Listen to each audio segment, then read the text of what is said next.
Hey, Pardon My Take listeners, you can find every episode on Apple Podcasts and Spotify.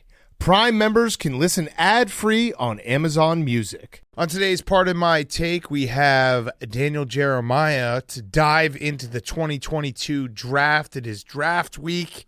We're going to talk some draft with him. We have NBA playoffs, a lot going on this weekend. No series have been decided, so we get all the way into the second week. No whompings yet. Thank you very much, David Stern. You've done it again. Send Scott Foster out there whenever you need him. We'll get into that. We got Who's Back, and then we also have a Billy Explains after Daniel Jeremiah. He's going to explain to us a beef between two very rich guys online. And before we get to all of that, we're brought to you by our friends at Coors Light. It's a hectic time of year between weddings, graduations, spring sports, and more, and we're busier than ever right now. So sometimes you forget to take a second for yourselves.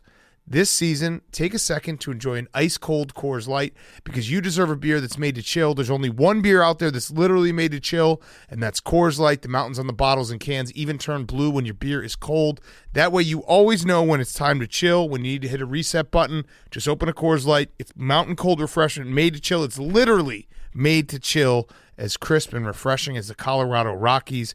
When I need to have a moment to unwind Friday night, sat down on my couch. I was like, I'm going to have a Coors Light. I'm going to watch the Bulls and the Bucks. And the Coors Light was good. That's what I can say about that game. So when you need a second for yourself, go and reach for that beer that's made to chill. Go to CoorsLight.com/take. You can get it at Drizzly or Instacart. CoorsLight.com/take. Celebrate responsibly. Golden, Colorado. Coors Light, the greatest beer ever created. Okay, let's go.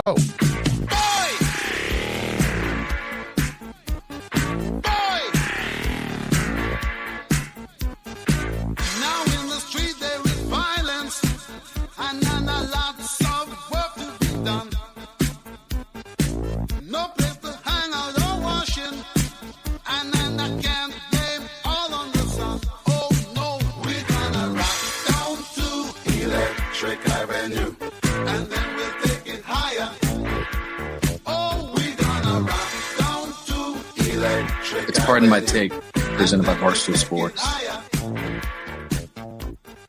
Welcome to Pardon My Take, presented by Coors Light. Today is Monday, April 25th, and football is back. Yes, football's back. Well, also, yeah, the USFL is what we're talking about. We're leading off the show today with the USFL. Kyle Sloter, now 2-0. Yeah, the draft week. Draft week, I can't wait. I'm back into it now. All it took, I think it was my Firefest last week, saying, like, I'm not ready for this draft. It just took talking to Daniel Jeremiah for 30 minutes. Get you buzzing. I remember everything now about the draft. We're going to have Todd McShay on Wednesday. So we'll have everyone covered draft week this week. I think we talked to it about Daniel Jeremiah that it's maybe not the greatest draft class, and there's no quarterback talk up at the top where it's like 3 or 4 guys going in the first 10 picks. That lessens it, but it's still an interesting draft because it's the NFL draft. Fortunes are made on Thursday night, and we will have Daniel Jeremiah explaining that all in a minute here. Let's talk some ball, though.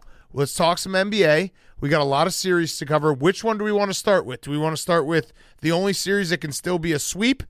Yeah, let's start with the only series that's actually a competition between us here on the podcast. And, so since we last talked about it, the Celtics – it was closer in the final score than it was kind of watching the game. The Nets put out an effort that was less than desirable if you're a Nets fan. Shout out Frank the Tank. The Celtics take a commanding 3-0 lead. We also had the beautiful gems afterwards. One, Ben Simmons it was a 10-day no pain on-ramp to try to play in Game 4. He then woke up after they lost Game 3, woke up on Sunday morning with back pain. Yeah, so he's out. His back was supposed to be better by now. They said like a week ago that his back will be better by Monday, and then he worked out the other day, woke up in the morning, he's like, my back still hurts. Ow, my arm. Rodney Dangerfield. It's 10 days. The rule is 10 days with no pain. I got news for you, buddy. Once you hit your 30s, you're never going to experience 10 days with no pain. It's just weird how that works, I'm in pain constantly. Don't you think that's young? Yeah, he is still young. He's still like 24, 25. But don't you think that's weird that they went down 3-0 and his back started hurting again, especially after wearing He looked. I think people were saying he looked like Skeeter, or is that his name from Doug Funny? Yeah, there's Skeeter was his best friend. Skeeter or the Joker. He was wearing an outfit that essentially was saying "Look at me" at all times because it was so apparent. He was almost like if the Nets were all black. Yeah, the Nets were and all black. All the bench players just wear black cover up. If Steve Nash had come out afterwards and been like, actually Ben Simmons was dressed as like a play card that we wanted everyone to be able to see him, like the guy who wears, you know how the guy on the sidelines of the NFL that wears the orange mittens that signals for the referees like when the TV timeouts are taking place. But I was gonna say the Clemson defensive coordinator who is now at Venables, who's now at Oklahoma. He used to wear the bright yellow hat, so his guys could see him. Or like when a catcher used to paint their fingernails fluorescent. Yeah, I like that. That's what Ben Simmons looked like on Saturday night. Is there a name for the Barclays Center? It's just the bank. Barclays Center. Yeah, just Barclays Center. The Brook House. It's the house that Hank Lockwood built. It's it's a lot tough of Boston look. fans in there. And even in the playing game, that's when Ben Simmons was wearing like the bright green outfit in the middle of the. If you're not going to play, like sit on the end of the bench, right? If you're going to wear something crazy like that, he's actually like the human grocery stick, where it like divides the guys that are going to get into the game from the guys that are not going to get into the game. Yes, but it was a ridiculous look, and then to be like, I'm not playing. The takes are flying for him. We also had he's actually depriving us of a great opportunity. I think he would be the first person. I saw somebody tweet this. I don't have the name, but like a few people were talking about it. He would be the first person that would ever get eliminated from the playoffs in back-to-back games. Yeah, not even just back-to-back games straight up. Yeah. Yes, because the last time we saw him, he was passing up dunks. Well, Trae Young was about to swat that shit at the rim. Yeah, so it would have been great to see him out there just for the ridiculous like entertainment value that the Nets season has provided, because it turns out they're maybe not that great of a basketball team. They have two really good players, Hall of Fame players, and Blake Griffin and Kevin Durant. Yeah, Blake Griffin. And my favorite quote after was Kyrie Irving said he wishes they had more time to gel. That was Tim Robinson hot dog soup. We're all trying to find the guy who's done this. Like how can he actually say that with a straight face, being like, yeah, the Celtics had all season to play together. We only had the last month. For some reason. For some random reason. No follow-up questions. Yeah, right. It's crazy. And I have a take, and I have something I'd like to throw out there. Is James Harden actually the true winner? Because not saying winner of the trade, but is there a chance James Harden looked around and was like, Kyrie Irving and Kevin Durant are losers. I got to get myself out of here. Well, I think that if you look back to last playoffs, they played better with James Harden injured, basically on one leg last year. And then played even better when he was out. Played better when he was out. The team's just flawed. I mean, it turns out that it takes like sometimes a full season to get good at basketball together. I mean, the Celtics had some periods this season. I think people aren't giving the Celtics enough credit. No, I agree. No, they're a very fun team to watch. I love watching the Celtics play. But I'm using them as a counterexample. Like the Nets, you could say, have more talent at key positions. Barely. I'm not trying to denigrate Jason Tatum here, but they have, Kevin Durant, best scorer of his generation probably. Kyrie Irving, top 3-point guard of his generation. And it's like it sometimes takes a longer time than just like 30 games to be able to figure out how to play basketball together. But I agree with Hank. Matters. But I agree with Hank. The Celtics are just a better team. I thought that going into it. When we talked to Russillo, I was like, everyone's talking about Kevin Durant. Is there a chance that Jason Tatum is just as good as Kevin Durant right now in their respective careers? Because obviously Kevin Durant's a little older, a lot of injuries. Like this series, he has been the better player.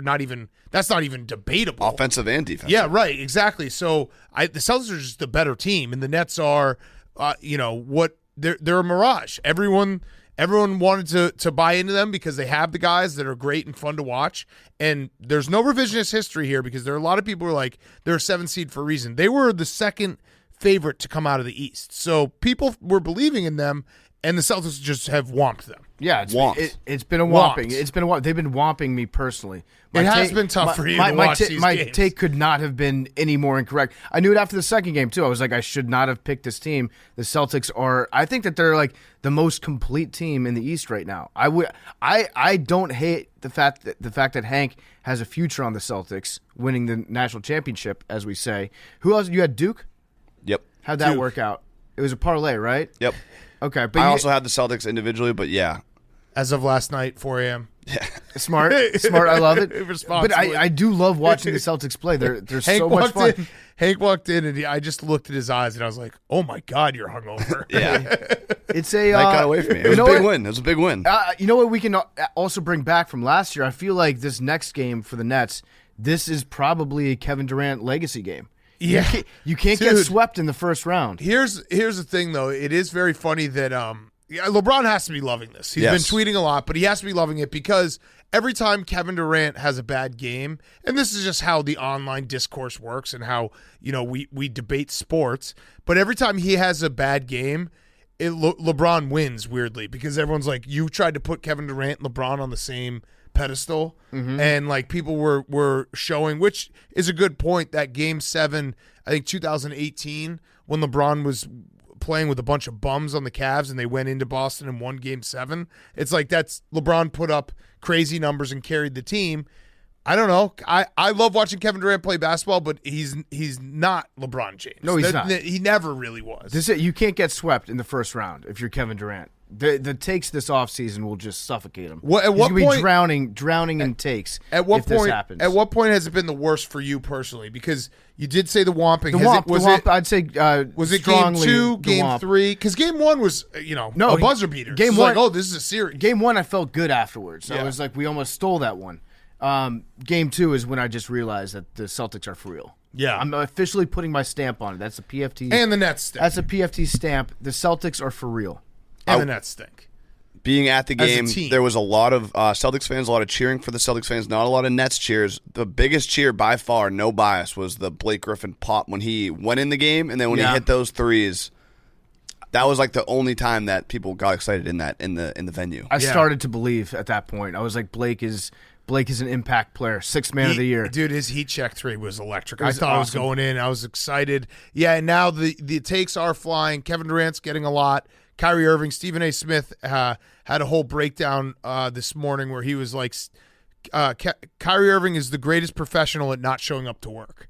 And I was like, you know what? That's actually fair. I don't even think he's the best professional at not showing up to work on his team. Yeah, I guess now he has Ben Simmons. Yeah, but I think the stat was he's played 47% of the games that he's been on the Nets, which is a tough one. And I don't really know what the Nets do at this point because Kyrie Irving can opt out.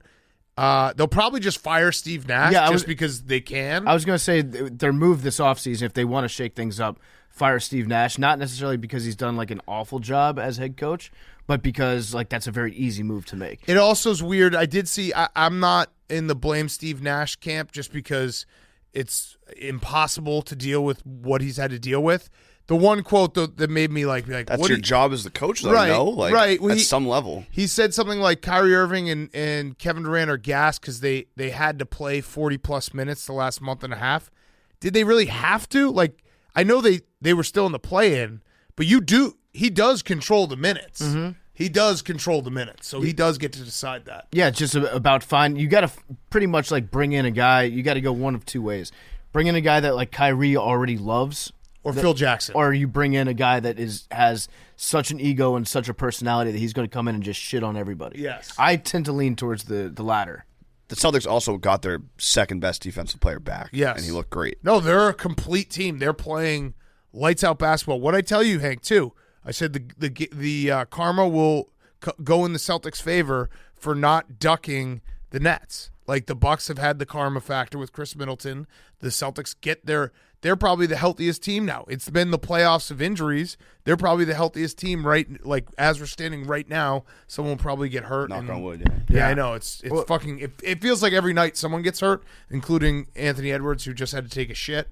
But yeah, we're going to game 4. Yep. It would be hilarious if the two things would be hilarious. One, if the Nets are the only team to get swept in the first round, and for Knicks fans, Bing Bong, remember Bing Bong? That was fun. Knicks fans to be able to say that they have the same amount of playoff wins as the Nets this season would be very fun. Yeah, I think that I think I like the Nets' chances in this game. Now, if they win this one, does Ben Simmons play in Game 5? He's got a 10-day reset. He has to do a full 10-day reset? Hank, are you going to hedge? He's healthy, though. Right? Yeah. Am I insane to just be like, yes. Ben Simmons is healthy, he just doesn't want to lose Correct. in his only game this season. Correct. And then have that be the mark Correct. of Ben Simmons for the entire Correct. offseason. Correct. It's He doesn't want to get dunked on. He doesn't want to get dunked on. I don't want to get dunked on either. But He doesn't want to get dunked on. Hank, are you going to hedge? Because Hank has 4-1. Yeah, a little will? bit. I'll bet the Celtics. I mean, there's no reason not to, right? So we will be in the house. With Frank the Tank. And the whomping could occur there. I'm thinking that we just bring our dip into the stadium, and if they lose, if they do get swept, just do it right there in our seats at the end of the game. Tune into PM TV on Tuesday. Drops on Tuesday. Bubba does a great job with them. Wednesday. I knew that. Wait, did they change? Yeah, because when we record, it doesn't make sense to put things out that come in. So I changed it. So Wednesday's YouTube.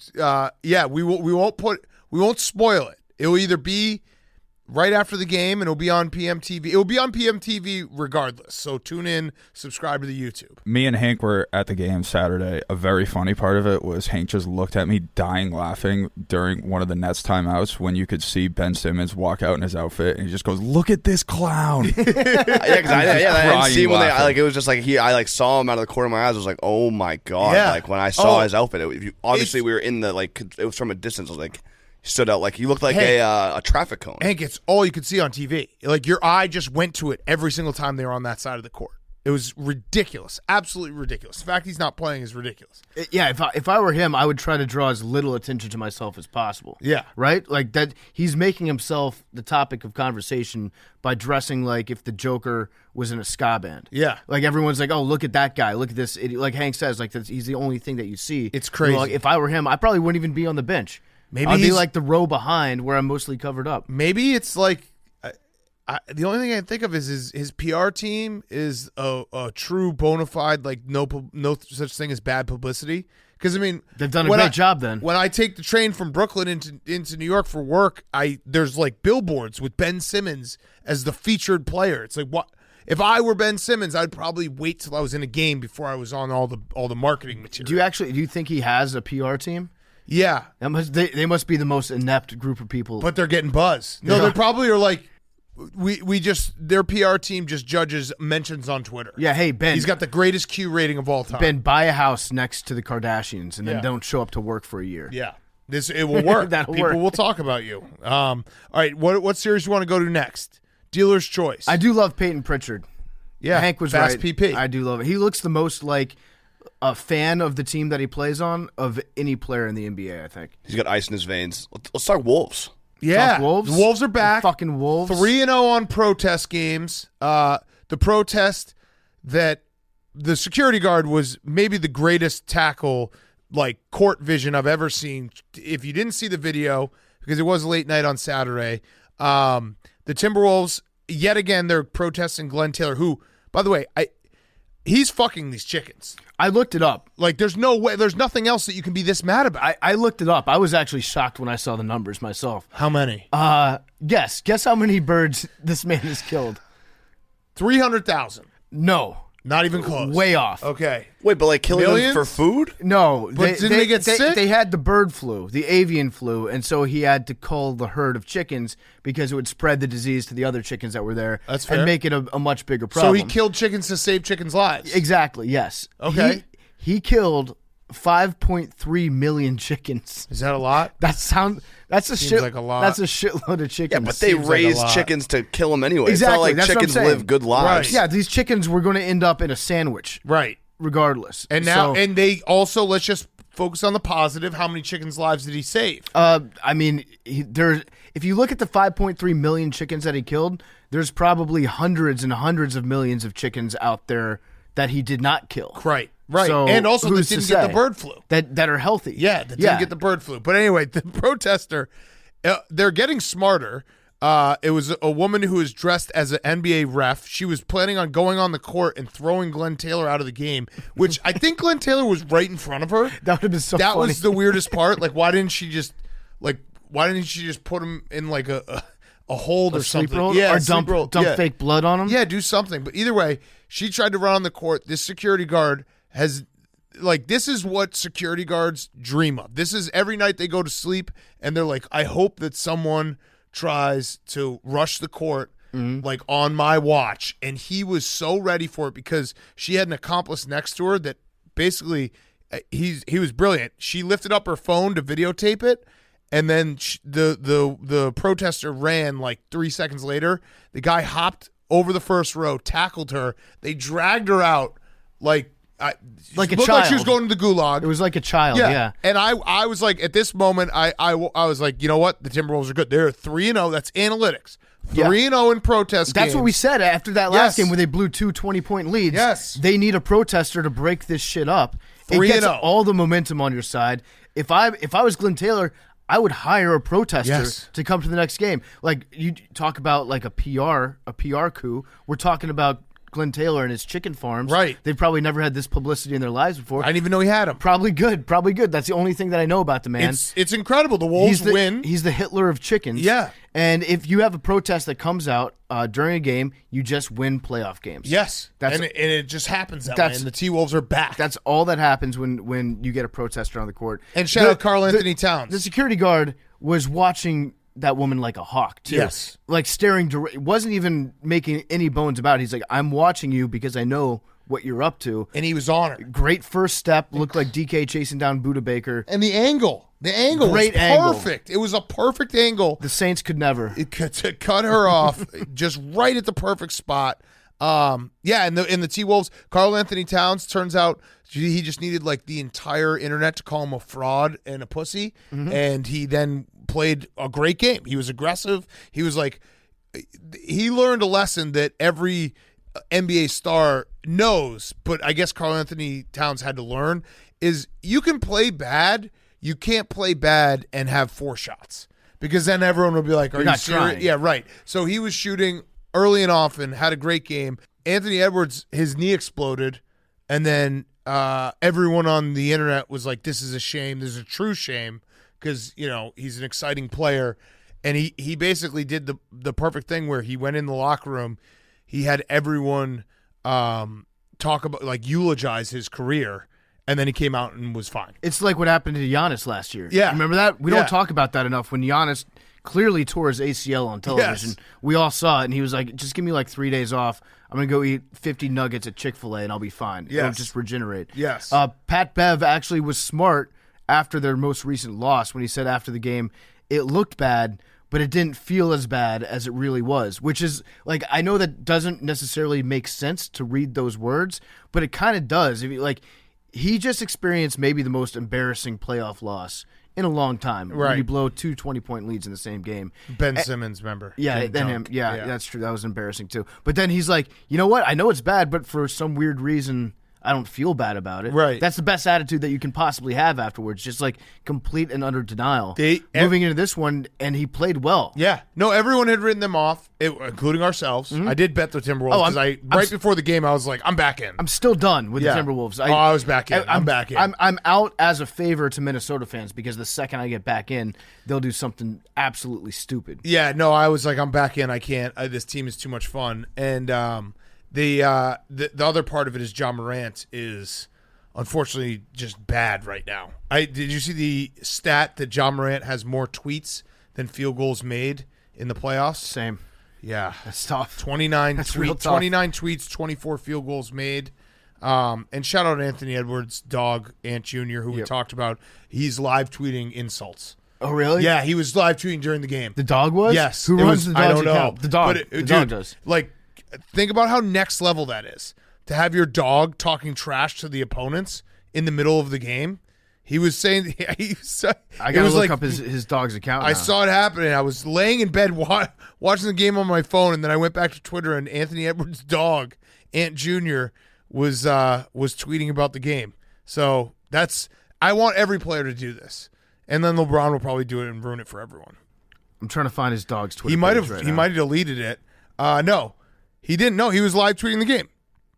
Yeah, he was live tweeting the game. It was incredible. So shout out to Anthony Edwards for having Ant Jr. be his mouthpiece during a game. I love that. Yeah.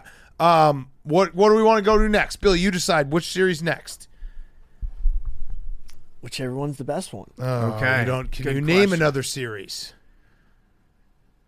Heat culture. I was watching boxing this weekend. Give us another series. Can you name another series? The Heat. And the Pelicans. That's going on right watching now. it on TV right now. Yep. Pelicans. Yeah, the Suns won on Friday night. Any other one? Who is Denver playing, Billy? Denver is playing the Warriors. Yes. Good job, Billy. We just watched that Go. We did just watch that game. Jokic deserves an MVP. Yeah, Because they didn't get swept. the defense that he played on that at the end of that game was amazing on that inbounds play. Yes, he did. He called it. I think Russillo was joking about that. No, he What? did. No, he called it. it. No, He did? Jokic said it's going to On be the sideline? Yeah. What a great defensive play. Yeah, no, Defensive player of the year. He legitimately was like the coach there, and he was like, "Watch out for the lob." Incredible. Yeah, That's so why he you take deserves credit. That's why you take him out of the game. He's more valuable as a coach on the sideline at the end of the games. Yeah, no, he was that it was tough watching Jokic have to play Steph Curry 1-on-1. Oh, my Because God. they just basically every Golden State possession down the stretch, they're like, let's just pick and roll till we get Jokic on Steph, and then Steph will do whatever he wants. But he did actually call that lob and called it correctly. And I know people were very upset about it. I was more upset that Andrew Wiggins missed that putback. But the series goes back to San Francisco, and yeah, the Nuggets. The Nuggets having pride there, I'm now believing, not fully believing, your love for the Nuggets next year, because I still think Michael Porter Jr. is going to be injured no matter what. But it's fun to think about. Having pride there is actually something. They have the something Nets they are not can going to build have on. that pride on Monday night. Right. They're not. They have something that they can build on, Denver. That's Yes. all you wanted out of this entire season. And just not laying down. Yeah, all you wanted out of these playoffs. You weren't going to beat the Warriors in a 7-game series. Steph Curry, the mouthpiece antics are just at an all-time high for him.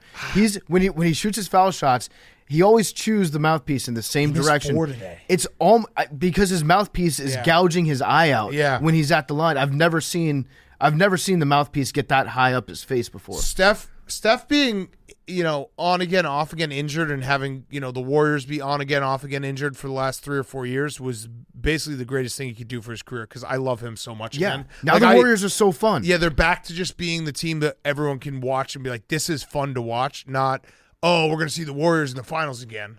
That's what we were doing at the end of the 2015 to 19, whatever that run was. Yeah, we took a little pause. Yeah. We just kind of cleansed ourselves of the Warriors. Feels good. Got rid of the burn factor. Yep. Now we're back. Now everybody, I feel like Clay. Yeah, Clay is so fun to watch. Draymond. Yes, I liked how you said that. The whole squad. Yeah. Whole squad. See him talking smack to the crowd after he fouled out. Yeah, that was great. It was cool. It was unfortunate he fouled out, because that kind of also cost him the game, because he is very, very important for their defense. Yeah, especially at the start of the game, you could tell that this was going to be one of those Draymond games where he was just going to do some stupid shit, because he was just slapping Jokic. Well, Friday night was that was Friday night, right? The pickpocket? Or was that Thursday night? Time doesn't even exist anymore. It's like basically go to work during the weekdays and then watch NBA till 1 a.m., or on the weekends, like parent and then watch NBA till 1 a.m., and I'm just kind of a blur from all of it. I don't remember when that was. I don't remember when that was either. That pickpocket was incredible in Game 3. The winning play. Jokic's arms, it's amazing how much cardio this guy has to do on a daily basis. No definition whatsoever. No. He's just got like big sacks of meat hanging from his shoulders. He's so cool to watch when he's passing the ball. And when he's he's always on one foot. He's fun to watch. He's very, very fun to watch. And he now officially, I feel okay with him getting the MVP. Yep, I'm fine with that. I'm actually going to send in my vote tomorrow. What about the Jokic brothers? Are they courtside? I don't think so. I would love to see Draymond getting into a fight against both of them. I'd take Draymond in that. I'd take Draymond against anyone. Against both of the Jokic's? I would take Draymond against Absolutely anyone. not. I don't think Draymond has the irrational confidence that I don't think it can be stopped against anyone. I know that's crazy to say. I know it's crazy to say. I'd take him against anyone. The Jokic brothers I would take against any set of brothers. What about Frank and Sly Stallone? Yeah, easy. They're old. In their heyday. In their heyday? Do they have guns? Yes, obviously he's Rambo, dude. Okay, then. What are you talking about? Does he have Yeah, guns? I would take He's got them. guns and knives. I would take them against Frank. They would eliminate Frank, and then Sly would shoot him. Yeah, what are you gonna say, Bill? Klitschko brothers. Jokic brothers. That's a good one. I think that would be the best I think matchup. win. Yeah. That's a good matchup. I think they win. Yeah. What They- about the mountain? Wasn't they the have mountain? What's the Game of Thrones? He doesn't have a brother. Well, Even even if he doesn't Game of Thrones. What about the Kane and Hound. Undertaker? I'd take Kane and Undertaker over him. If the Mountain just had like a regular sized brother, I would probably take the Mountain. The and Hound, regular yeah. The size. Hound, the fictional. The fictional brother. Kane and Undertaker would take him. Maybe. Yes. Dude. No, Kane's a mayor now. What? Kane's out of the game. They would fucking dominate him. I'm also talking peak. All right, next series, we might as well just talk about the Bulls Bucks. Grayson Allen is my daddy. There's nothing more I can say. So the Bucks, he owns me. He owns my life. So the Bucks have figured out exactly how to treat Grayson Allen and what the most fun way to get the most out of him is, which is now his own teammates are booing him during games. That's what we've all been doing for years. They're discovering how fun it is. I feel like Grayson Allen doesn't play well when he's this loved guy. Yeah, when he has like a home crowd rooting for him, or even like, you know, if his teammates are cheering him on too much, he's a guy that likes to play when people fucking hate his guts. He was awesome today. He was 6 for 7 from 3. On Friday's show when I was saying I was optimistic and like, hey, who knows? Remember I said I even broke it down. I was like, hey, if the Bulls can win one at the United Center, then it's a 3-game series. The bad Bulls showed back up. I guess I'm happy that they didn't get swept, but they're just not a good basketball team. And the Bucks are a really good basketball team. And Bobby Portis, like, that was the other part. Chris Middleton, got hurt in that game too, but Bobby Portis also left that game early. He's very important. The Bucks are just really good. I don't know what to say. Is there bad blood between Portis and the Bulls? Well, no, not the current administration, Mirotic right? was his guy. No, I think Bobby Portis has bad blood against anyone he's playing. That's why you love Bobby Portis. Yeah, he is fun, and his glasses are cool, and he hits threes. And the Bulls stink. They basically, the worst part about this weekend for the Bulls is that was the first time they had a home playoff game in 5 years, and they gave the fans 0 seconds to cheer. Like, the Bucks jumped on them both games so fast that it wasn't even one of those things where the crowd could get into it. The crowd was just sucked out of it instantly, and the Bucks are back to being juggernaut. And Chris Middleton being out obviously hurts against the Celtics next round, but fuck, I wouldn't go against Giannis in anything at this point. So if I was the Celtics, I would rather play the Bucks right now with no Middleton than play against the Heat. You know, like if you had to design who you're going to go. What's that? They are going to play the Bucks. Yeah, I know. I'm saying that, like, I'm okay with that. If I'm the Celtics, I'm probably less intimidated by that team because they've not Hank's saying no. Intimidated by nothing. By nothing. Absolutely nothing. But no, I feel like karma breaks well for you guys. I feel like that's a good matchup for you guys. Every matchup's a good matchup. Damn. Hank's got that look in his eye. Yeah, he does. He's a winner. He's fucking hungover and wants to puke. It's a combo look. It's a combo look. But yeah, the Bulls. Grayson Allen owns me. There's nothing more I can say. He Friday and Sunday and 2015. All right. Yes, that's implied. Oh. Well, it's always good to give context for those that aren't. Those new listeners, maybe they haven't been listening to the show for. They don't know what sports the last happened. 2 weeks. Grayson Allen was on Duke. What happened, Jake? A lot of people said that exactly? guy who gave away the puppy, my friend, should be executed. Yeah, that it's one. My that friend, went way over my head. It's my good friend, so I don't want him to be executed. I just want him to go to jail. I really don't know how it went over your guys' head. We were laying it on pretty thick. I know why. Afterwards, I was like, "Who's your friend?" He's like, "Are you fucking serious?" And like, there was a couple people who were like, "I didn't get it either because I'm not online all the time." I was like, "That's fine," but like, I did tweet about Coach K's new puppy like 5 or 6 times. I can't do anything. You gotta be watching everything Coach K does. The guy will fucking kill a dog. You'll look one way, you'll be like, "Hey, look at that fucking rainbow over there!" Boom, another puppy dead. Yeah, he's like he's the Glenn Taylor. Is that his name? Yeah, the puppies. Glenn Taylor of puppies. Yeah, puppies. All right, next series, Sixers. Embiid is actually hurt. I don't know what to say to Sixers fans. I saw a lot of Sixers fans being like, "No, he's fine." This was now before the game that was played this weekend, but when it was initially announced, like, "Oh, he hurt it in the third quarter, and then he hit a game winner."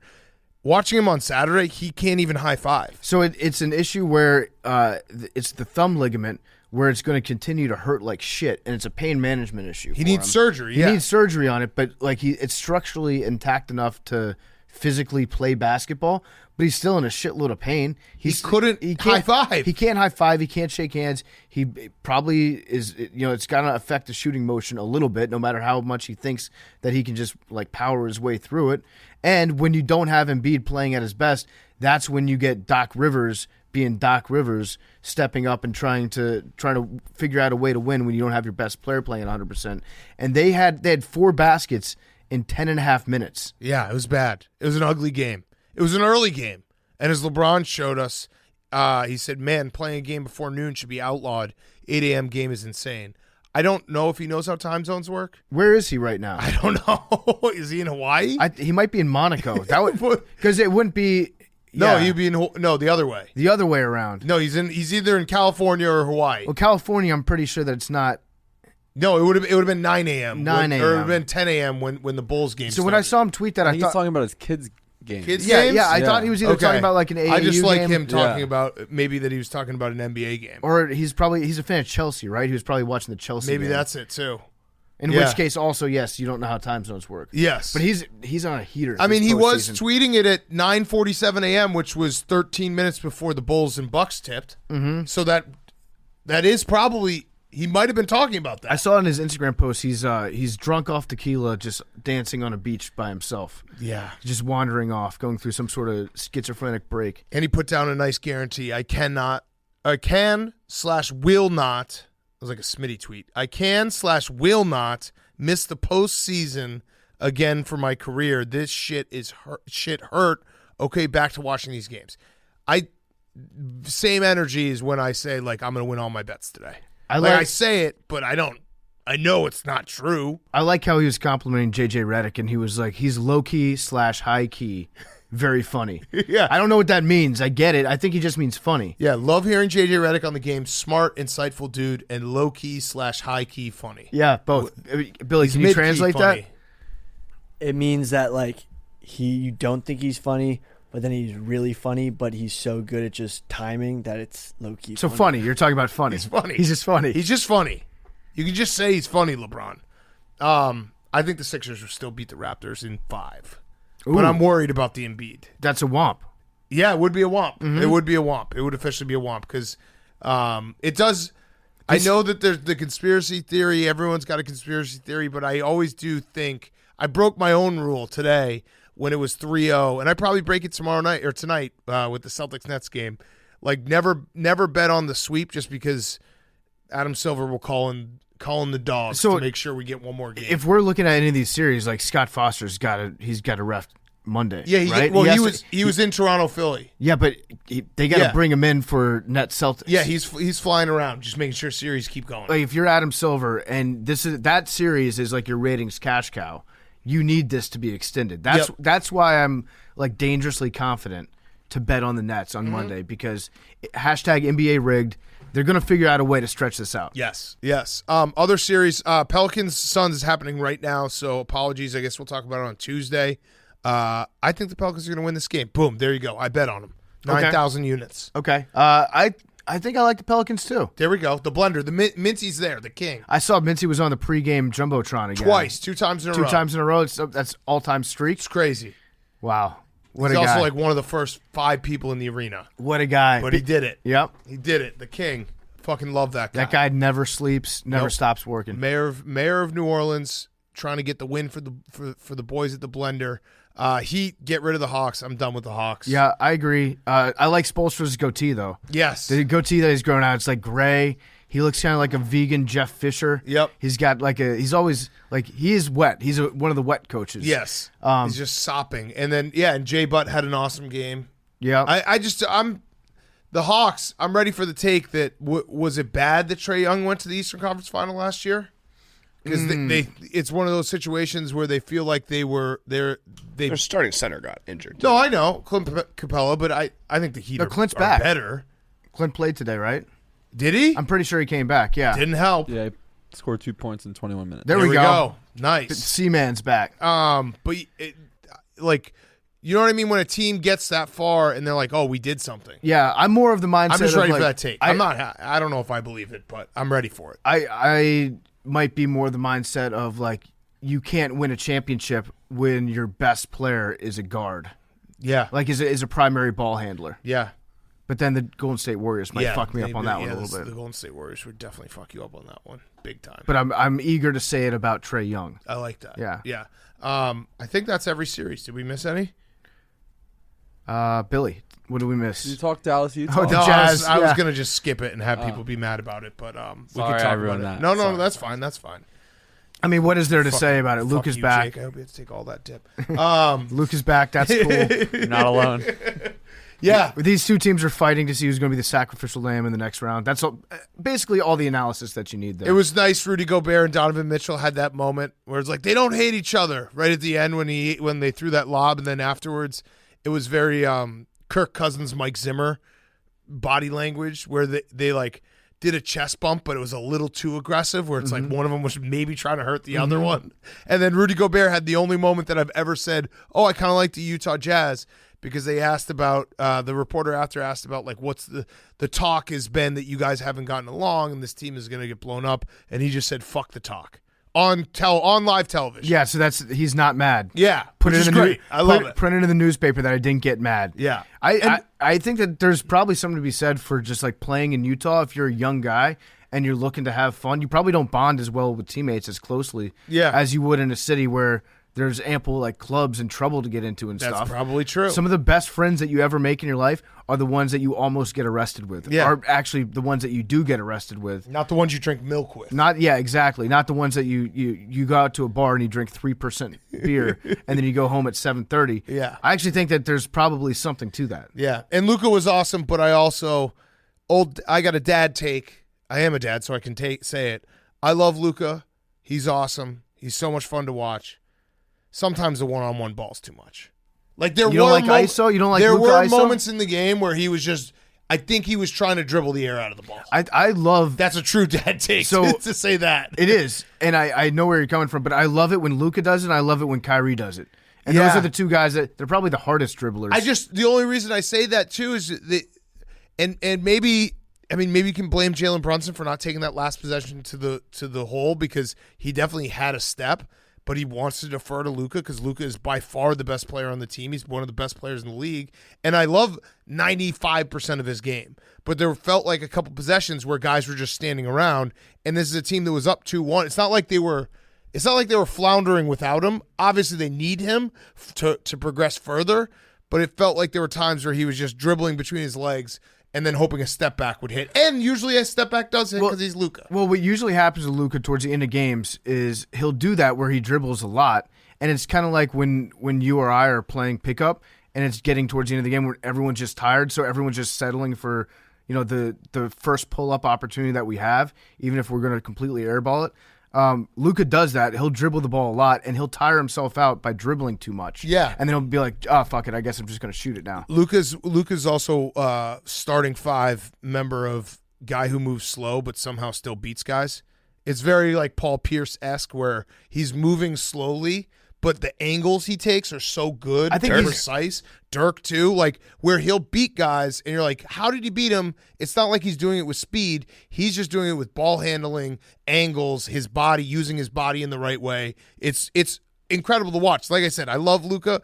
Every now and then I'm like, dude, just pass the ball. I think he's also strong. He's like low-key, high-key strong. Dude, he's got an ass. Yeah. He fucking throws that thing around. So he just like puts his ass in between you and the ball. You can't do anything about it. And you can't get through an ass. Correct. No matter how hard you try. Correct.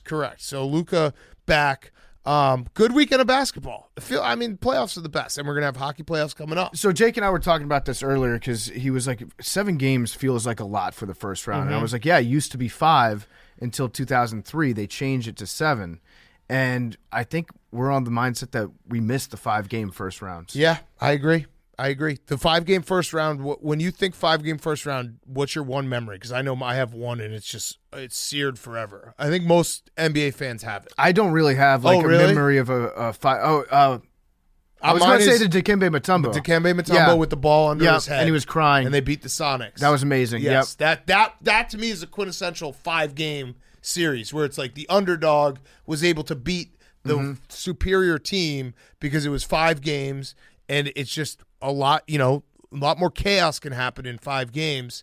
And I did say when we were having this discussion that I'm happy it's not this year because I would have really bought in on the Bulls beating the Bucks after game 2. Yeah, if you get one win, you're like, okay, oh God, we got this. It's a 3-game and series. 2 games at home after. Yeah, yeah, it would have been. But 7 games is a lot. I mean, it's fun right now in the moment. But I'm also, if we're running a marathon, I'm like looking ahead, and I'm already Like I'm already starting to get like a slight cramp in my left leg. Oh, and I'm like, totally. wait, I've got 22 miles left to go. Dude, I mean, I think it's the time too. The fact that every game, there's always a game that starts at like 9:30 or 10 o'clock. Has just made it a complete blur. I love it, but it's also 5 games would have been. I agree with you. 5 games would be a lot cooler for the kids. Don't have it be this late at night, this many nights in a row for the children out there. Yes. And Hank's Celtics are going to win the title, as first heard on Pardon My Take. Yeah, Hank. I'm feeling good in the marathon. I'm looking ahead. I'm looking at my watch, trying to shave off seconds of my mile. You're running negative splits right now. You're picking up speed along the way. Yeah. Nothing scares you. Injuries. That's it. But you're healthy. You can only beat yourself. Yeah. Wow. Look at that. What about Ime? Where are we at on him? Genius? I don't think he's a genius. Low-key, high-key genius? I think he's a low-key, high-key, great, fantastic coach. Low-key, high-key better than Brad Stevens. Low-key. I mean, I think, that's low-key. Yeah. No, I think he's low-key better than Brad Stevens. Yeah. He's had a better year.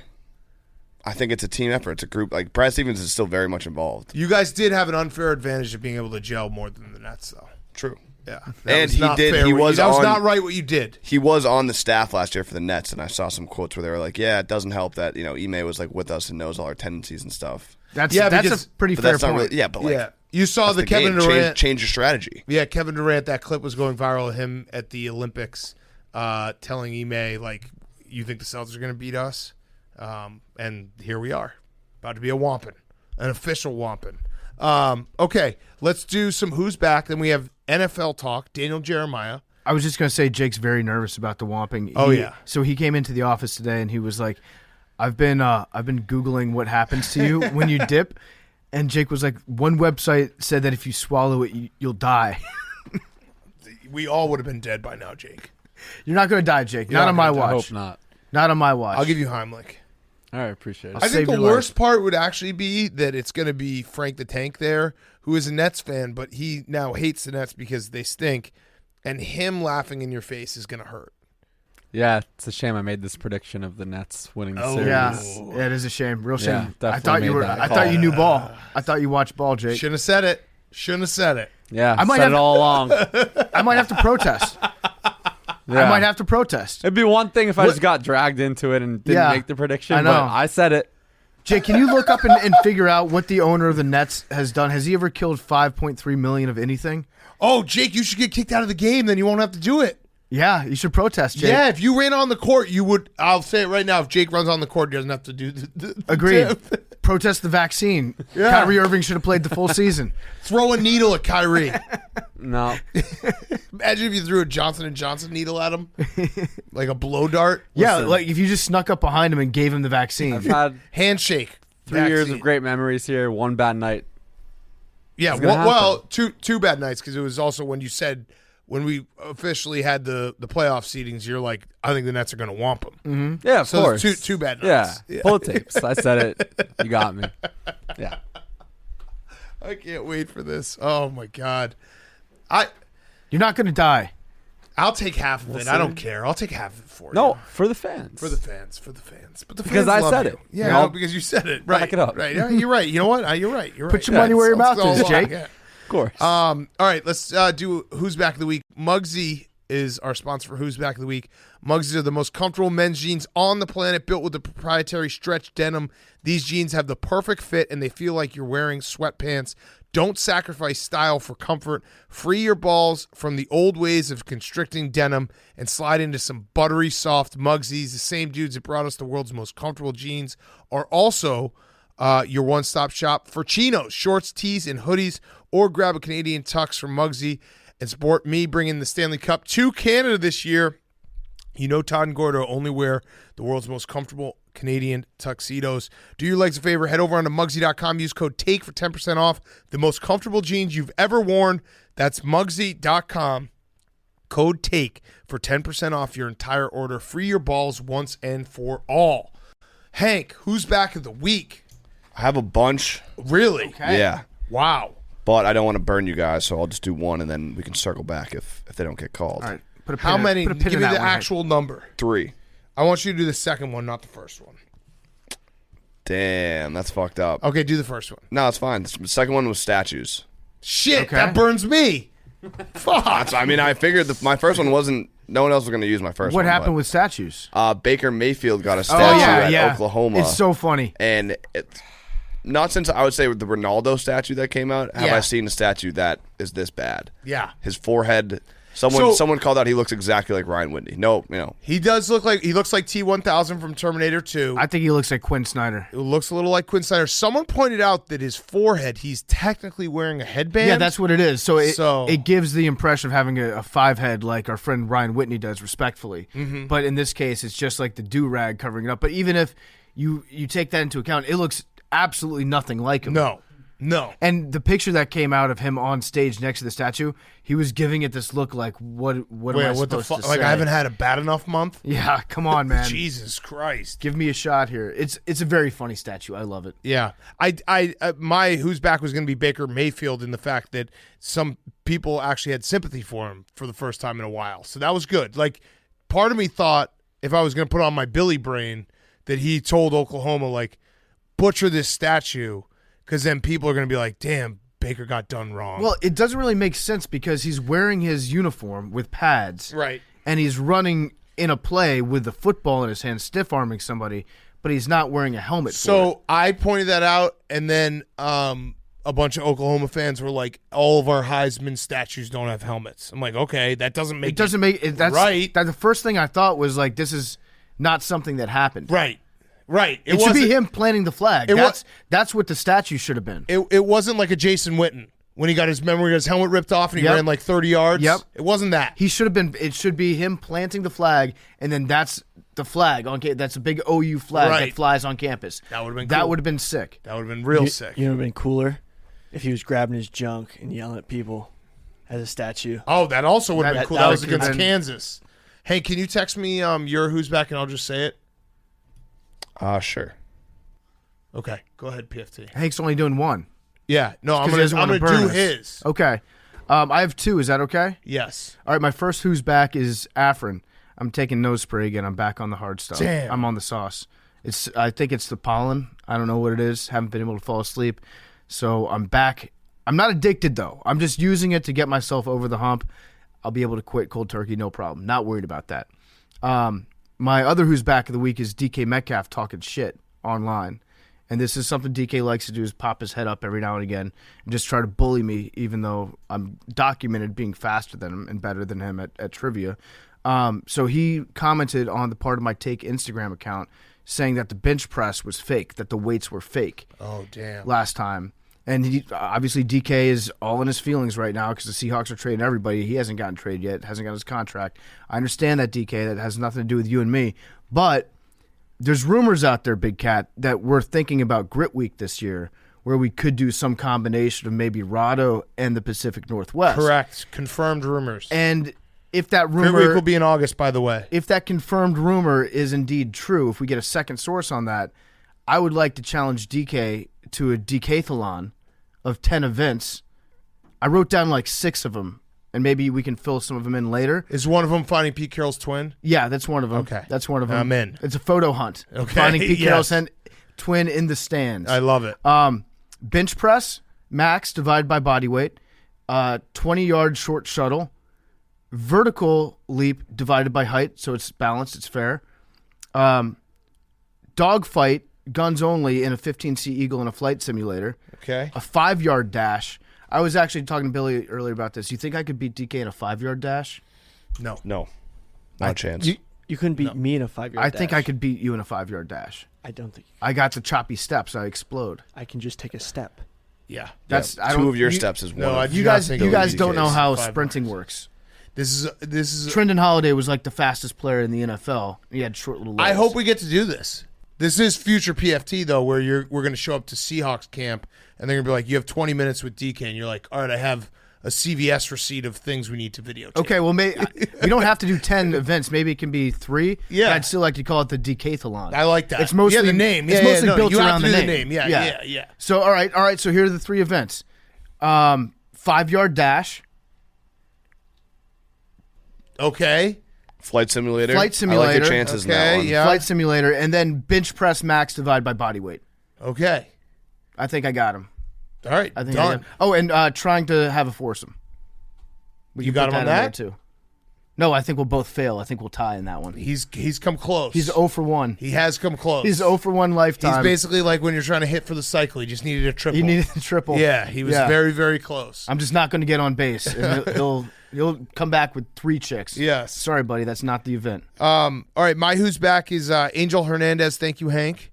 Angel Hernandez is back to his old tricks. Kyle Schwarber just lit him up in Sunday Night Baseball. It was awesome. Angel Hernandez has officially taken the crown as the ump that everyone in the world hates. That one strike that was inside was awesome. Yeah. It was like a foot off the plate. Yeah.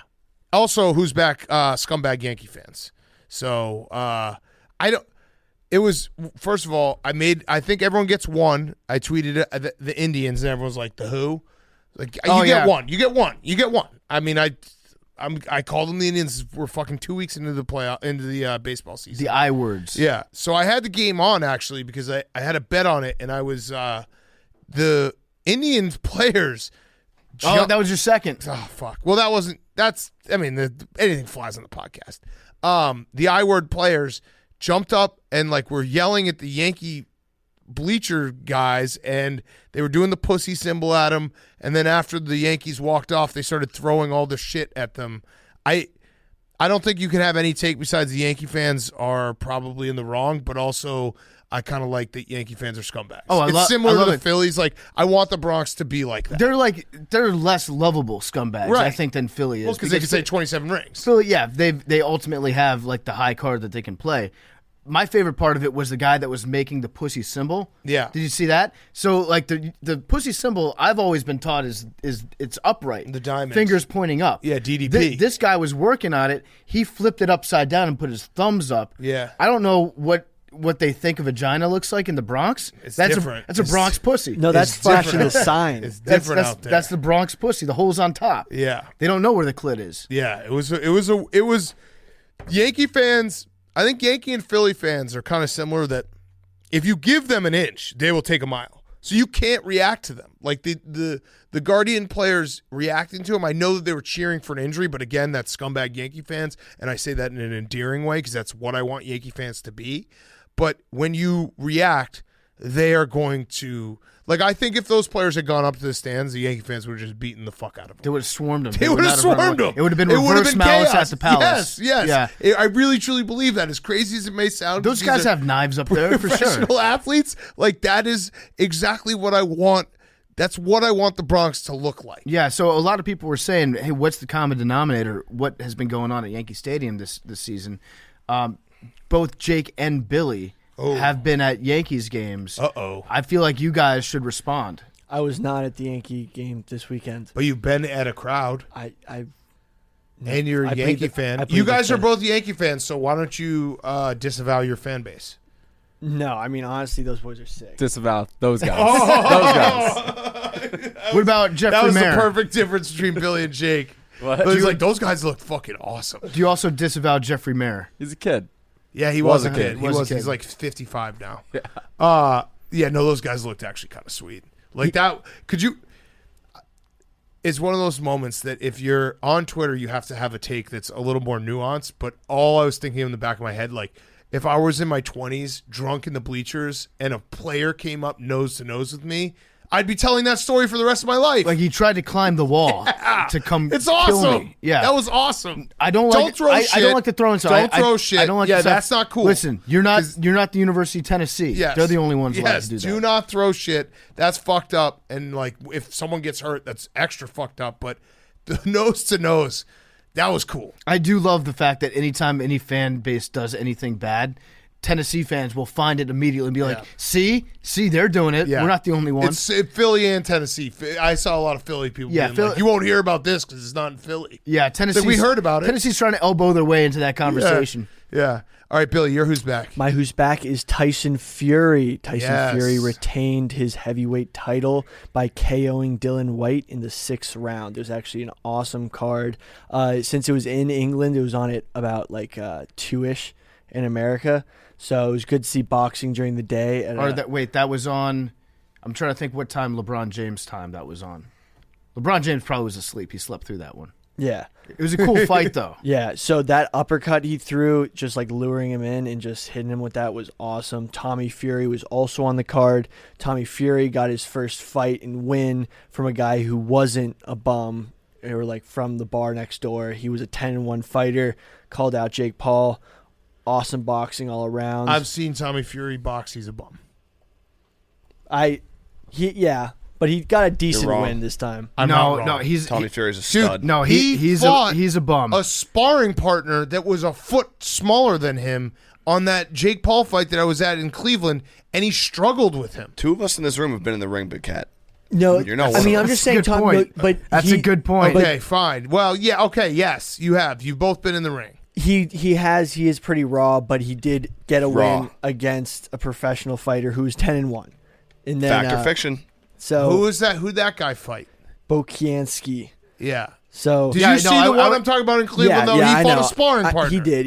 That was a foot smaller than him. It was a sloppy fight, but the real story is after the fight, he stood in the ring and basically, from reports, he said Tyson Fury would never return to the ring to box, but he might participate in a hybrid fight with Francis Ngannou and wrestle WWE and WrestleMania. Yes. So a lot of stuff going on. But from the first reports about the Francis Ngannou hybrid fight, it would be in a boxing ring, but using MMA gloves with some sort of striking and no wrestling. So that's something to look forward to. This is my favorite stat for Tommy Fury's previous opponents.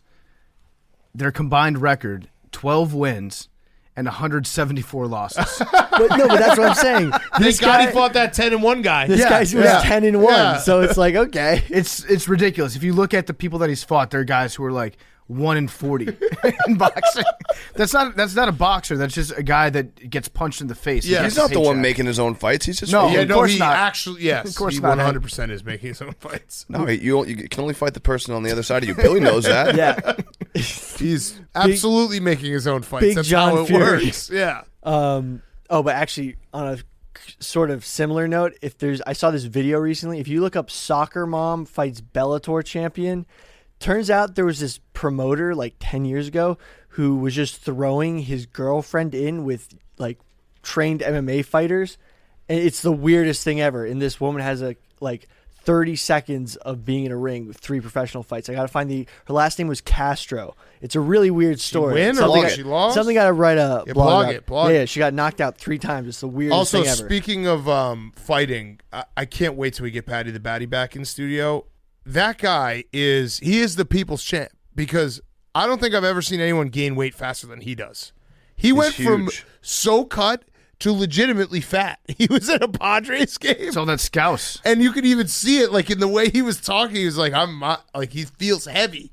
And it's just, he's living the life. Well, wasn't he saying that he's like Ricky Hatton? He's able to cut weight in like a week. Yeah, he said it's every single time is the same thing. Like once he goes to camp, it's crazy. But the minute the fight ends, I looked at his Instagram, and the minute the fight ended, he was at the press conference after the fight, eating a pizza and drinking a beer. So who's his next opponent? I don't know, but I love the fact that he just does that, where he's like, yeah, if I'm not actively in a camp, I'm, most fighters they'll get out of shape, but he's getting fat. Well, part of me thinks that he's Ricky Hatton. If you're Patty the Batty, you probably look nothing like an MMA fighter. Right. Like nobody would ever see Patty and be like, "Oh, this guy's going to kick my ass."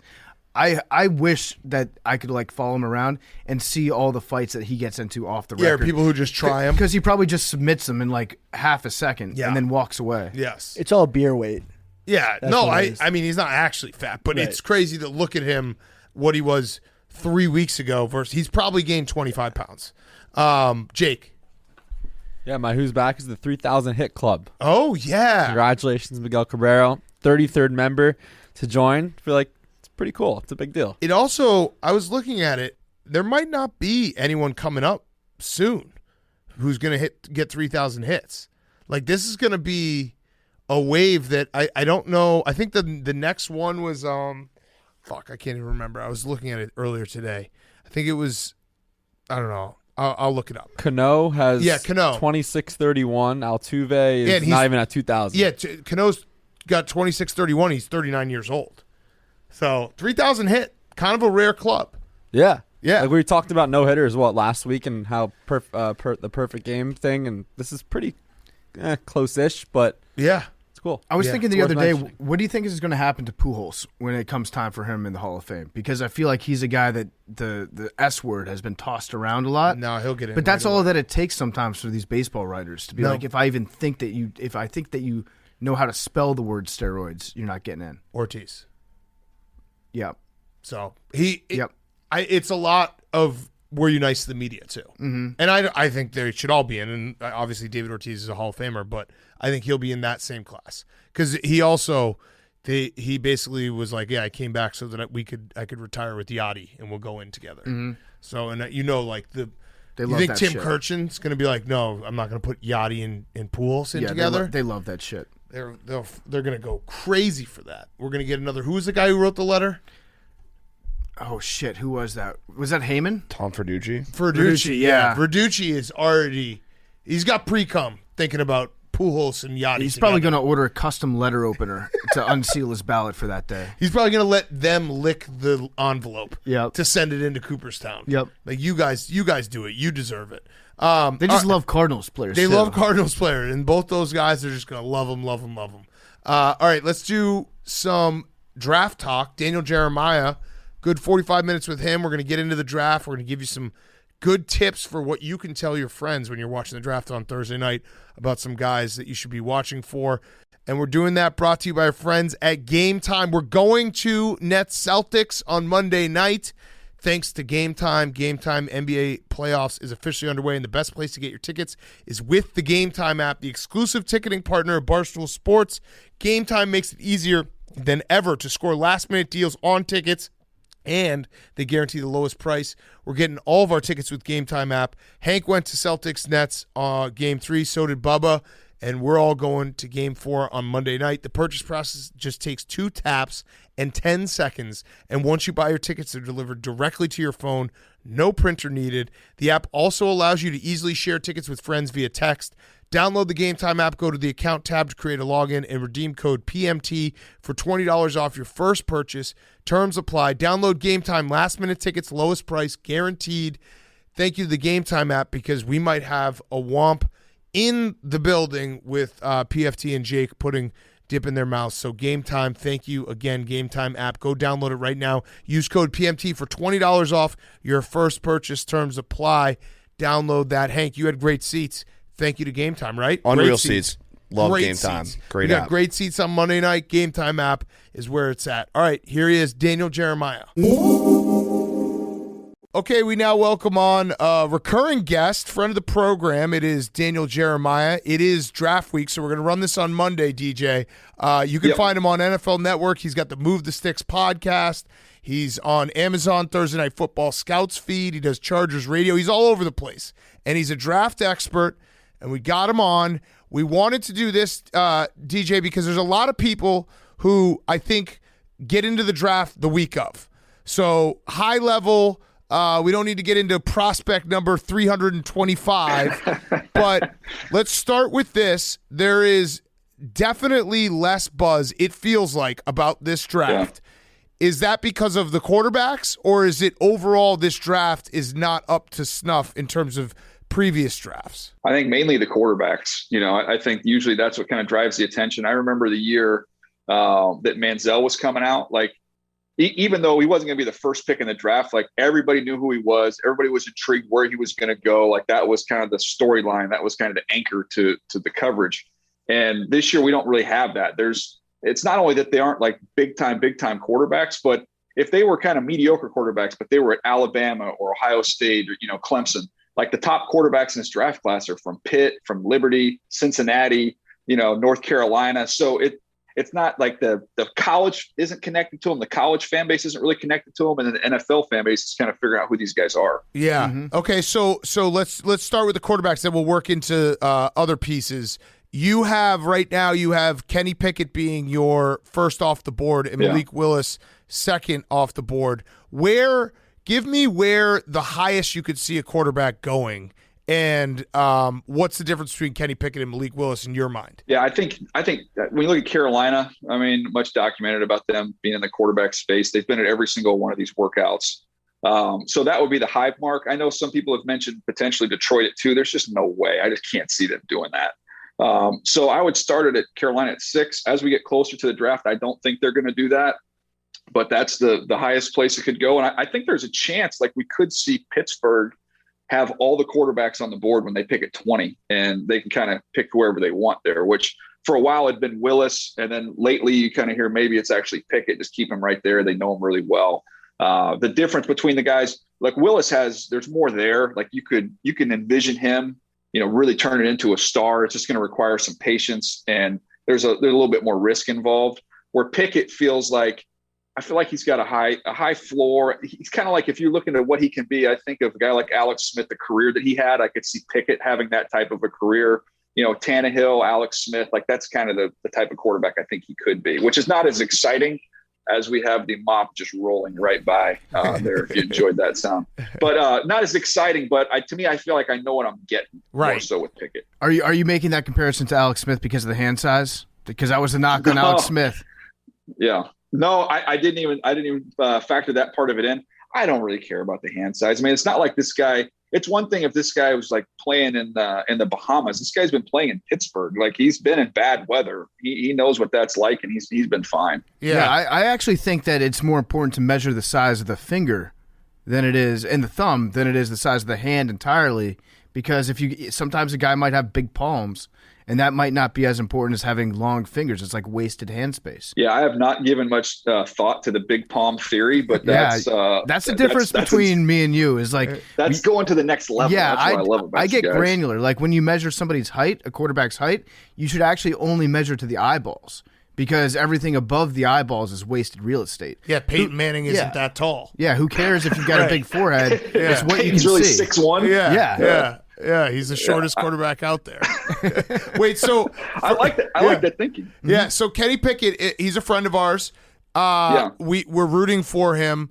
There's been a lot of talk about, he was in college for a long time. How much do you factor in age when you're talking about, like, if you're sitting, because you were obviously in a war room and you were with an NFL team, is there like a cutoff point? Is a 20-year-old like, oh my God, he could grow into this monster because he's so young, and then like 23-year-old, he's too old, like we don't want this? Is there an actual cutoff point? How do you guys deduct that? Well, it's interesting. I think it's different by position, and I use that as like a tiebreaker. So if you've got players that are similarly graded and one of them's 20 and one of them's 24, like obviously you're going to take the 20-year-old because he's already as good as this guy or close. So that can be the tiebreaker. But if you've got a 24-year-old or 23, 24-year-old that's just you give him a much higher grade, you're not going to punish him that bad. I say that, though, there is that point. I was in Philadelphia when we drafted Danny Watkins, who was like 26 years old and was fighting fires 2 years into his NFL career. Literally, he was out of the league. And that one is one that kind of made me think, okay, why are they this old? First of all, right. With Pickett, it's easy. We had the COVID. It was the whole thing was weird. That whole period of time was weird. So no, to me, I don't think it's as big a deal with him. Okay. Yeah. I find that a lot of the things that the media, we make a big deal of hand size, age, like all these things. And it feels like, for the most part, in the war room, it's just tiebreakers. It's usually just tiebreakers, right? That's it. And everybody has the same goal. I mean, you're trying to win a championship, but the other thing you're trying to do is just get the next contract. And so when you look at these players and you say, okay, he might only be a one contract player. Like, say he's got a little bit of a degenerative knee. And dude, 4 or 5 years is an eternity. Like, if I can get 4 or 5 years of really good play out of a guy, that's a heck of a pick. So I think sometimes that stuff gets a little bit, bigger on the outside than maybe it is on the inside. So you said that you wouldn't be shocked if there were no quarterbacks taken before the Steelers picked at 20. I think that I understand why you're saying that, because you're comparing these prospects to prospects in old drafts. But I think in reality, there's just no chance. Like, somebody's going to take a quarterback a little bit too high, maybe in your estimation, and then we're going to see that wave of panic where all the other teams that might be looking at a quarterback think to themselves, oh no, by the time we draft, we won't have any quarterbacks to choose from whatsoever. So they'll move up again. I would say that there would be a quarterback taken in the top 10. Again, like this is your area of expertise, but like in practice, couldn't you see like some teams moving up? And if so, like which teams do you think are most likely to move up to draft a quarterback? Well, there's 3 in the top 10 that need a quarterback. You can make a strong case. Carolina, Atlanta at 8, Seattle at 9. All 3 of those teams could be in the quarterback market. Then you have a little bit of a gap, so you kind of get down to, I don't think New Orleans has taken one. I know they acquired the extra first-round pick, but everything I've kind of heard, you go out and you sign Andy Dalton, you've already got Jameis. Like, you're going to end up probably having to release one of those guys if you draft a quarterback. You're probably not going to carry 3. So that doesn't make as much sense for them. So then Pittsburgh's the next team.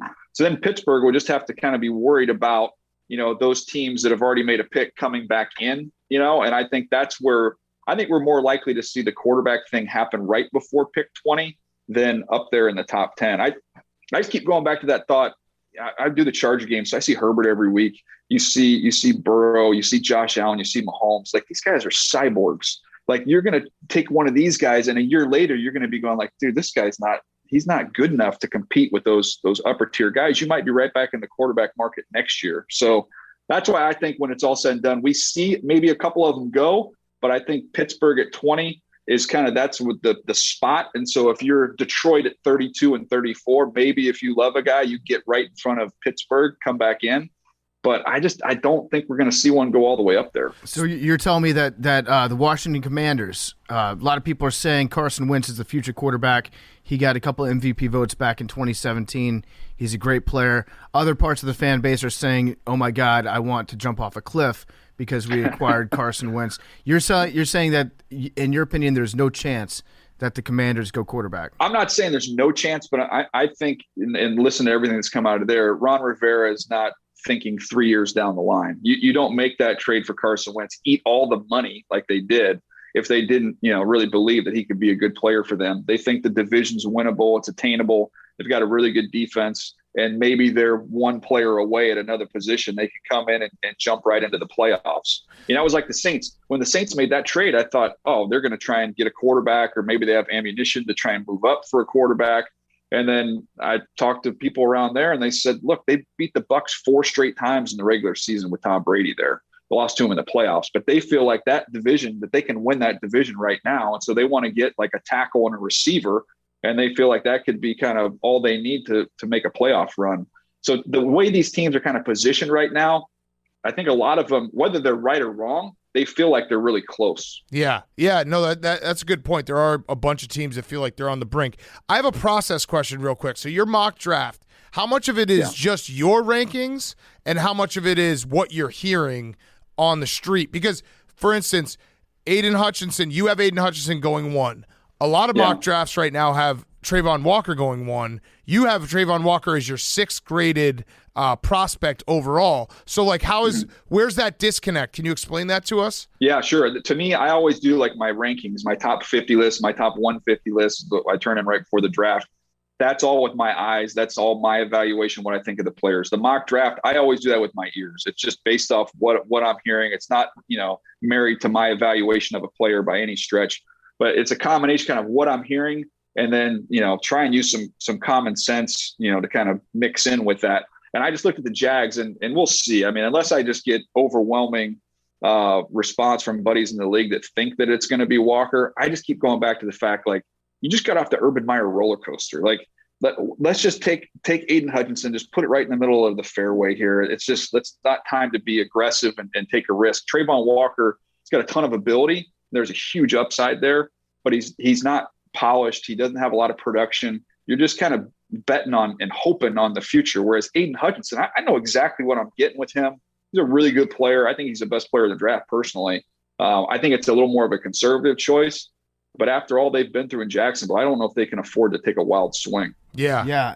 And so the other story on the defensive side of the ball is how many Georgia players are going to be taken in the first round? Is it going to come close to some of these old Alabama records where it was just like every other player it seemed like was a linebacker from Alabama? It's going to be a boatload. So Walker's going to go. Jordan Davis is going to go. Wyatt, the defensive tackle, is going to go. I think Quay Walker, the linebacker, is going to go. That's 4. Then we haven't even talked about the guy who was the best defense player on our team last year, Nakobe Dean. I think he's actually probably one that could slide out. He would be 5. Lewis Cine, the safety, is going to go. So I would say 5.5. It would be kind of where I would put it. 5, maybe even 6 of those guys go in the first round. That's crazy. Okay, that's nuts. Now here's another hypothetical. If we had draft eligibility for next year, like if the guys who are going to be draft eligible next year were in this draft, would Alabama have number 1 and number 2 pick? They would have. I mean, depending on whether or not you need a quarterback. And I'm saying this, guys, it's not like I've studied all the guys for next year, but I can tell you after having done this for 20 years that the defensive end from Alabama is an absolute freak show, and he's way better than anybody in this draft class. Not even close. He just jumps off the screen. So he's a slam dunk. If a team doesn't need a quarterback, he's a first overall pick in numerous drafts over the last decade. The quarterbacks, I haven't done as much work on Bryce Young yet. Everybody that my buddies that have been through there said 2 things. Like, he throws a beautiful ball and he is tiny. So, it's just trying to sort that out. And then you've got the quarterback from Ohio State, Stroud, who's really, really talented. So those guys, I think that's a little more, again, these are big name programs, premier positions, premier players. That's why, this draft is going to be fun because we don't know what's going to happen. And I think next year we get some real star power. Yeah, it's just crazy to think that like Alabama, Will Anderson and Bryce Hall, like they're going to be, or Bryce Young. Which one? Bryce Hall's a TikTok guy. Bryce Hall's I mix him up all do the that all the time. Bryce Young. It's just crazy that they're going to have maybe number 1, number 2, and they're both coming back. All right, so Aiden Hutchinson possibly 1. You have Kayvon Thibodeau from Oregon going 4. Now for him, the red flag. I say red flag like it's not a real big deal, but people say there might not be the love of football that other guys have. I think we're now moving to a place where people are like, hey, that's okay that he doesn't love football, but I might be a little bit old school in this is I want my guy to love football because that does actually matter a lot in the NFL. So how do you decipher something like that where you hear, oh, he might not love football? How does the war room break that down and figure out exactly what that means? It's difficult. I mean, I think absolutely it matters. You want somebody to be passionate about it. I was talking to a GM this morning about their quarterback, and you can monitor like the amount of video that these guys watch. It's one of the things now scouts do when you go into a college is you're going to talk to the video coordinator. Coach is going to tell you this guy's passionate. He loves football, because they want him to go high so they can sell the recruits that they just had a first round pick. Well, a lot of times the video guy doesn't know that he's not supposed to tell you the truth.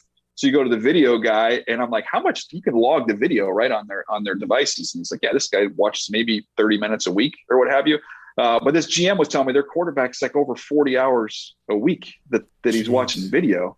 So there's a reason why some of these guys are better than others. It's just simple. They're putting in the work. So yeah, it matters. You need to love it. But my thing with Thibodeau is he's my 10th player, so I like him. I just don't have him all the way up there. He's my 10th overall player. The thing with me is like I watched the conference championship game against Utah, and I've cut up the plays. I don't post it. I don't like doing that stuff, but just for my evaluation, there's like seven loaf plays where his teammates are running past him to go chase and try and make plays. And that bothered me a little bit just because I kind of grew up in the Ravens system and being trained there. And there's just a different type of desire and passion with those elite defensive players. Yeah. Mm-hmm. Yeah. I mean, that's put well. And I do. Yeah. I mean, I think you want guys who love football because it does. That to me is one of those less hand size, less, like, oh, he, liked to party or something, or people didn't go to his birthday party, but like loving football feels like a very important thing when you're making an investment in someone. Can I give you the dumbest question that some scouts will ask in these interviews, by the way? Yes, please. The on a scale of 1 to 10 questions always make me laugh. Like on a scale of 1 to 10, how much would you say you enjoy practice? Right. Like, 5. Yeah. And the amazing thing is like some guys will be like 8.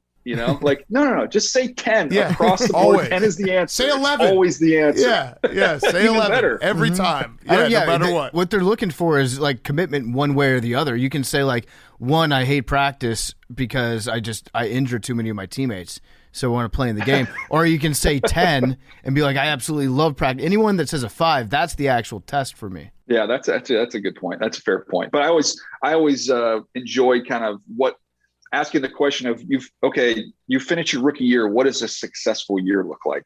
And you kind of learn about guys too from that standpoint, because a lot of guys will tell you kind of the individual stuff. Some of them will tell you, look, I want to contribute to a playoff team. I want to win a Super Bowl. You kind of get a little bit of a glimpse into kind of their mindset a little bit on that one. Yeah. I mean, the best coaching for any player going into these interviews would be just like, hey, no matter what you actually think, just lie throughout the process and just say that, like, yes, I'm the prototypical like football robot. I will do whatever my coach asks me. I just want the team to win. And of course, it's human nature that you want to get some individual accolades occasionally. Like Rookie of the Year would be great to have. It'd be great to say that, and you could say, like, I contributed, helped my team win.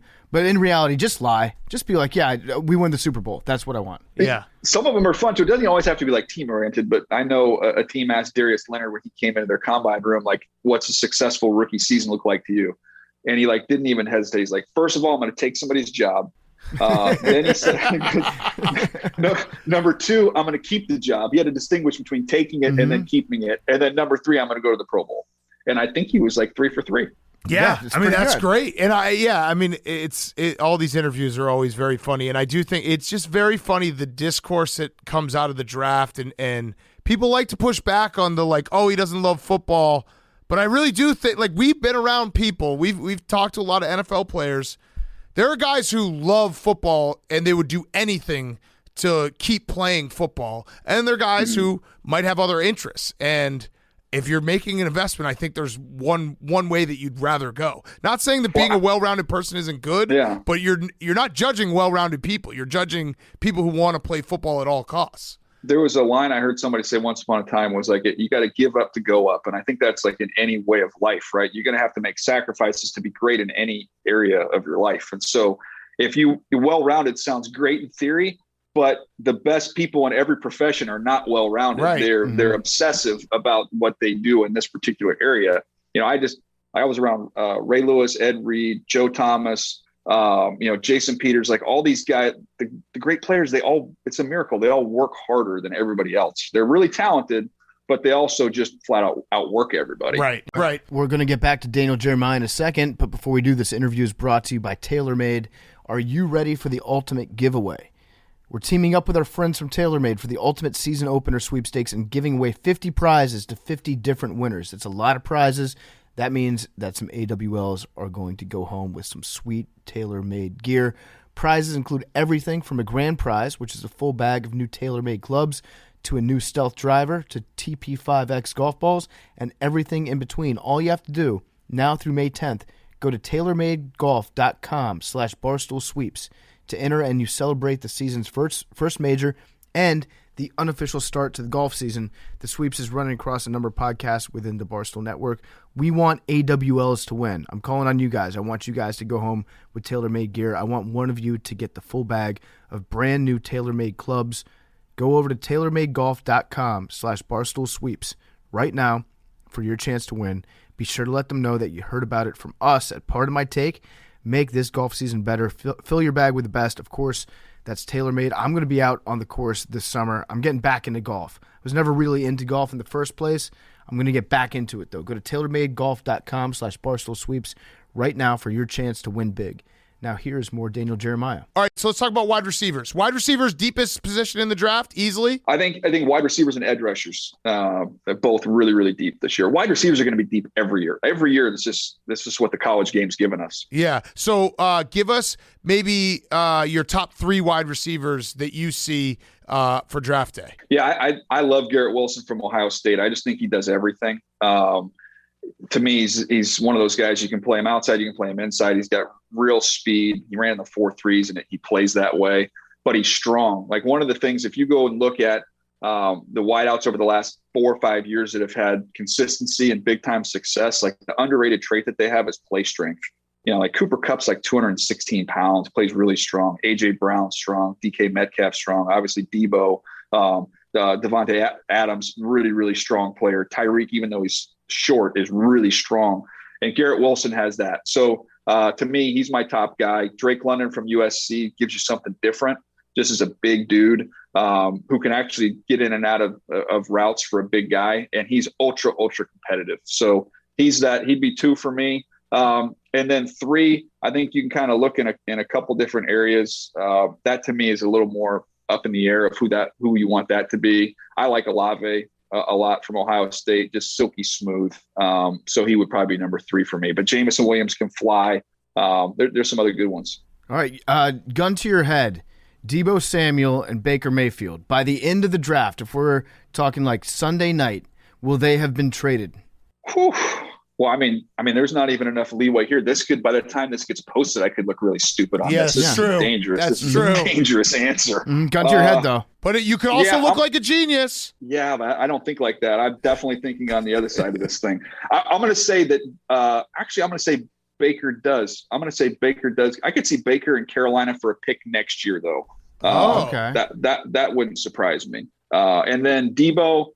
How do you trade? Like, this team's ready to win right now. Like, he's your most dynamic offensive player. I think I would try and wait that one out a little bit if I was the Niners and see if we can't try and smooth that over. Yeah. I think that NFL players have seen the power that NBA players have to just say, hey, I want to play somewhere else, even though their contract might say something completely different.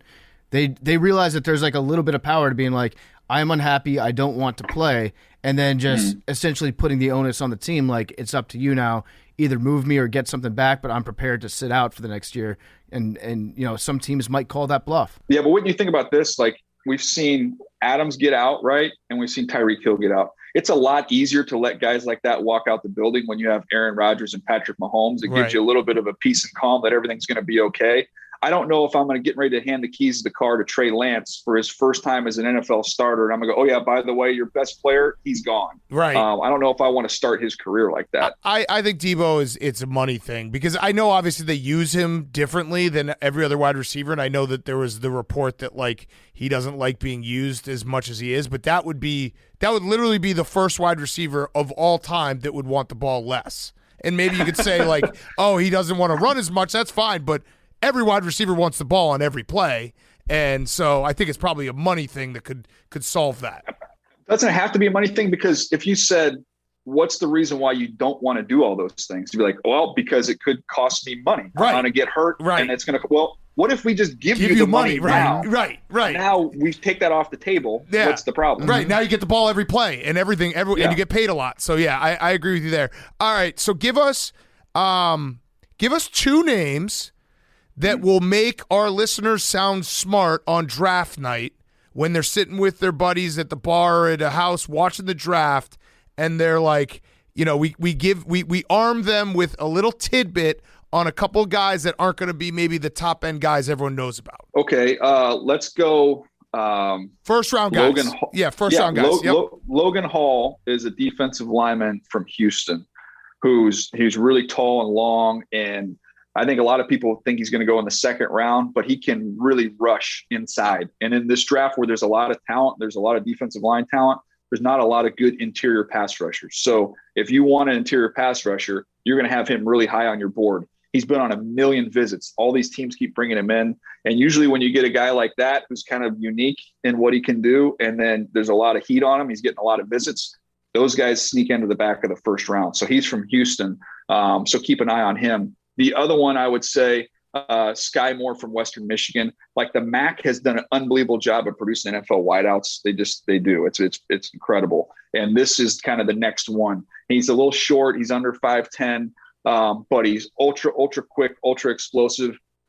He's got 2 Ys. I don't know why he has the extra Y on his name, but that's kind of cool. Yes. So he's a stud. And I think he could be one that in a year where all these wideouts have got so much money in free agency, I think teams are saying, hold up, like I'm going to have to pay a premier wideout like $22 million a year. I can draft one in the first round. I control him for 5 years. And at the back of the first round, that's like you're talking about, $2 million, $3 million a year, like nothing. Those are great answers, by the way, because at the end of the day, we're just trying to arm our audience with they can just repeat what you say and sound smart. Like when Sky Moore gets picked, with a 30th pick, they could be like, oh, yeah, Western Michigan. Mac is just producing great wide receivers right now. Sky Moore is also just a great name to root for in a wide receiver. Oh, it doesn't get better than that, actually. Sky Moore, that guy will take the top off of defense. Yeah. He'll high point the ball. Yes, Sky Moore. Does he have wiggle? He does have wiggle. Okay, and good. I'm thinking, like, just from a marketing standpoint, if the Cardinals, who lost Christian Kirk, if they drafted Sky Moore, and the airport, I think, is the Sky Harbor International Airport. Wow. It's the easiest endorsement deal of all time. Sky Moore also sounds like a porn name, but I know you don't do that, TJ. So that's neither here nor there. I had a question about the evaluation process, because you've been, at the combine, you've seen a lot of these guys work out and put up big numbers on bench press. When you're watching the spotter as the guys are benching and they're getting close to the end of their reps and the bar starts to go down, what's the etiquette of when the spotter can reach in and help them lift that up? Well, I'm glad you mentioned that, because there was a video, and I don't know if it was from the combine or if it was somebody's workout, but there was gratuitous holding and touching by the spotter. Like, it was way early, it was way unnecessary, and it really bothered me. What if the prospect was going to tear their labrum and then put into like their entire future earnings? Once we start to see him slow down, we can go underneath without touching. Once he's really starting to kind of, and then obviously once you start to give a little bit, then we're touching. But we're not touching the bar until we start to see him go down. Until it goes down, yes, exactly. So that's what happened. I may have seen the same video you did. The bar started to go down, and the weights actually started to fall off to the side and hurt one of the journalists that was nearby. Oh, I did not see that one. Yeah, that's irresponsible. That would be irresponsible. You should watch more film then, because that second video, nice balance in there. It clearly demonstrates that. Yes. I've been in. By the way, we've all been in the weight room and seen like the double, like where you've got to. It takes them a minute to figure it out, but you've got to go hard left and then go hard right for the dumping of the weights. It's not a pretty sight. No, it's not. No, it's definitely not. All right, give us another team that you think is going to be most active on draft night. Well, I think the Jets just have so many picks, 4 and 10, and then 35 and 38. So they have, to me, 4 and 10, just put that aside. I feel like we've talked about that enough, but like 35 and 38, they're top of the second round picks, which you can do two things. You can use one of those, come back up. Some people think, if Linderbaum from Iowa, the center, were to drop, maybe they can come back up and get him for their third first rounder. Or there's a lot of teams that have a player high on their board that's still there in the early part of the second round, and you can get a next year's one for one of those early second round picks. So they've got like total flexibility. If they like somebody, they can go get them. If they aren't in love with any of those guys, they could pick up another first rounder for next year too. So you're talking about like exchanging a second round pick for next year's first rounder. I'm assuming that like on the Jimmy Johnson draft value chart, that's kind of what those are worth at the point. Has any GM come up with their own chart, or are we all still using the same points grade from 1991? Well, I thought of that, and I know other people have thought it's outdated, it's antiquated. When you look at the trades for those two wideouts, and add the different picks, obviously, but for the Tyreek Hill and the Devontae Adams trade, they both were within 1 point of each other on the trade chart. So it was the equivalent of the 13th overall pick. It was almost identical. So I'm like, clearly the league is still using the trade chart, even to value players, when you're trading a veteran of what their value would be. Because you would think that like some industrious GM would come up with their own trade chart. But then once they start putting that into practice, if every other GM is using the old trade chart, then they're going to be like, wait, something's amiss here. Well, you'd want to do your own trade chart that would benefit the seller, and then go off the other trade chart that would benefit the buyer, and then just kind of pick and choose based on whether you're buying or selling which trade chart you'd like to go off of. There needs to be like a crypto for the trade chart. Somebody needs to come in and disrupt the game. That's what I'm hearing from you. Change it all. Just change it all up. Well, what happens is with a quarterback, when you have a quarterback, usually you throw the trade chart out the window because you just overpay. Yeah. So this obviously could change because front offices change and philosophies change. But is there any team that for some reason they just always get a certain position group right over year, and it's like whatever they do or whatever you hear from them, you just trust them? Like you could hear something from all the other teams, and then you hear this one team likes this guy, and you're like, you know what? He's probably going to be right. Steelers wide receivers. The Steelers have just crushed it at wideout, and they don't take them in the first round. They get home runs. They usually let them walk. They play really well. They let them walk, and they replace them with a mid-round pick that ends up being just as good, if not better. They absolutely crush it there. So that would be kind of the one I would think of. The Ravens have done a pretty good job on the defensive line. Yeah. They find they're looking for other things. So when everybody else has kind of gone sleeker and, more upfield pass rush league, the big guy just falls into the Ravens' lap, and then they just trot out the biggest defensive front every year. That's why I'm like Jordan Davis from Georgia.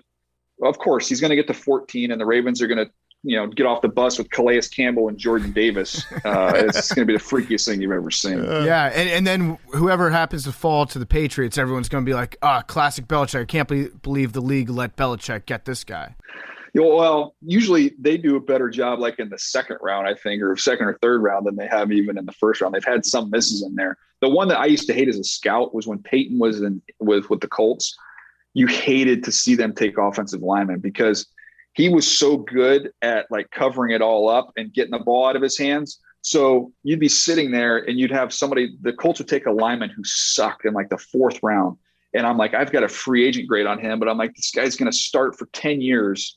And my bosses are going to be like, how did you miss on this guy? You gave him a free agent grade. He's been starting. I'm like, he stinks. It doesn't matter because Peyton just covers all that stuff up. Right, right. So as far as the Eagles go, you mentioned, the Steelers, and they've been able to get the wide receiver position down. Is this the year that the Eagles finally hit on a wide receiver? Because it is the deepest position in the draft, you said. The Eagles have some good picks lined up. Are they going to get a good wide receiver? I wouldn't be shocked if they took one for the third year in a row. Obviously Jalen Reagor did not work out 2 years ago. Devontae Smith, I thought, played pretty good last year. I think he's going to be a really good player. Yeah, good point. And then this year, they're where they are. If Jamison Williams was there, that'd be an interesting combination. And then you also have Chris Olave. Like, those would be kind of interesting guys. Drake London's long gone. He'd be the one I would want for them because he gives them something different, like a bigger guy. But he's going to be long gone. But I think either one of those two players would be interesting for them. I know they need a linebacker. They haven't taken one in 100 years, so I don't know if that's going to change. All right, so my last question has been great. Thank you, as always, for joining us. It's a Roback question. Use promo code TAKE. You get 20% off your first purchase, RHOBACK.com. Use code TAKE for 20% off your first purchase. We haven't given any love to the big boys. So you're in terms of offensive linemen, what are we looking at in terms of depth at that position in this draft?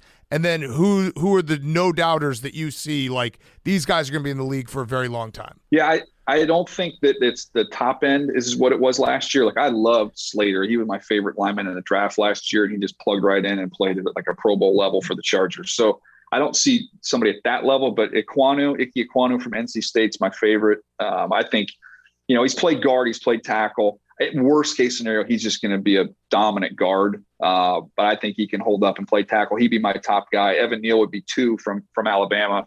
He's just enormous. He's a good player. So those would be my top 2 guys. I think there's a little bit of a drop off after that. Then I think you get a couple more guys that you'll see in the first round. I think Cross could go higher than I have him graded, but he'll be a first rounder from Mississippi State. And then you've got Trevor Penning from Northern Iowa. So I think those 4 guys will go in the first round. And then after that, there's names, there's intriguing guys, but I don't feel like, slam dunk starters. I don't think there are a lot of those at tackle. It's a good group of interior linemen, and you'll see those guys in day 2. Like day 2, like guards, centers, there's a bunch of guys that can come in and start. So that depth I actually like a little bit more on day 2. Yeah, okay. I like Linderbaum. I think that the knock on him recently has been that he's got short arms. And that's, you'd ideally like your center to have long arms. But I feel like he's strong enough and he's quick enough and athletic enough that he seems like one of those guys that you could draft and be like, okay, we have our center position set for the next 5 years. Yeah, I like him. To me, it's interesting when you talk to GMs about him because if you already have a center, they're not going to be interested in him because he's really kind of a center only. So I think he can survive in there with his arm length. He'll be fine. But he's at center, it's one thing. At guard, it just gets harder the further out you get. So he's probably a center only. So if you already have a center, you're not going to take him. And then he's more of a zone scheme guy. So just athletically, just really moving laterally versus, a gap scheme where you're trying to drive guys off the ball. Like that's not going to be him. He's a little undersized. So if you're a gap scheme, then you wouldn't like him. So I think he's going to go to the right place, and he's going to probably go to a bunch of Pro Bowls, but there's a lot of teams that he's not going to fit. So that's why, figuring out where the heck he's going to go in this draft is hard. That makes sense. I forgot. Can you actually, before we let you go, give us 3 through 5 in quarterbacks, just so people have something else in their back pocket that they can whip out when we get to round 2 and 3? Yeah, so 3 through 5, Matt Corral from Ole Miss. Yep. He is really, like, if you want to use a scouting word with him, just say like he's really twitchy. You'll sound like a scout nerd. Just say really twitchy. He's got the quickest delivery in the draft. So he would be number 3. You've got Desmond Ritter's got a lot of heat, a lot of buzz late. He's been on a bunch of visits. He's won a lot of games at Cincinnati, like off the field stuff, meetings, like intelligence, work ethic, toughness, off the charts. He just hasn't been super accurate. So that's why he's kind of in that range. Important. Yeah, that's important. His job is to throw the ball, right? Yeah. Kind of a big deal. But then, and then Sam Howell. Sam Howell is the guy, if you're going to say who's going to go in the second round and have a chance to be the starter, Sam Howell would be my choice there. I think he could go early in the second round. I wouldn't sleep on like the Colts, even though they have Matt Ryan right now. They could take their time with Sam Howell. And they don't have a 1, but they have a second round pick. That wouldn't shock me at all. Okay, that's interesting. Any other scout terms that we should know? I like twitchy. Twitchy's good.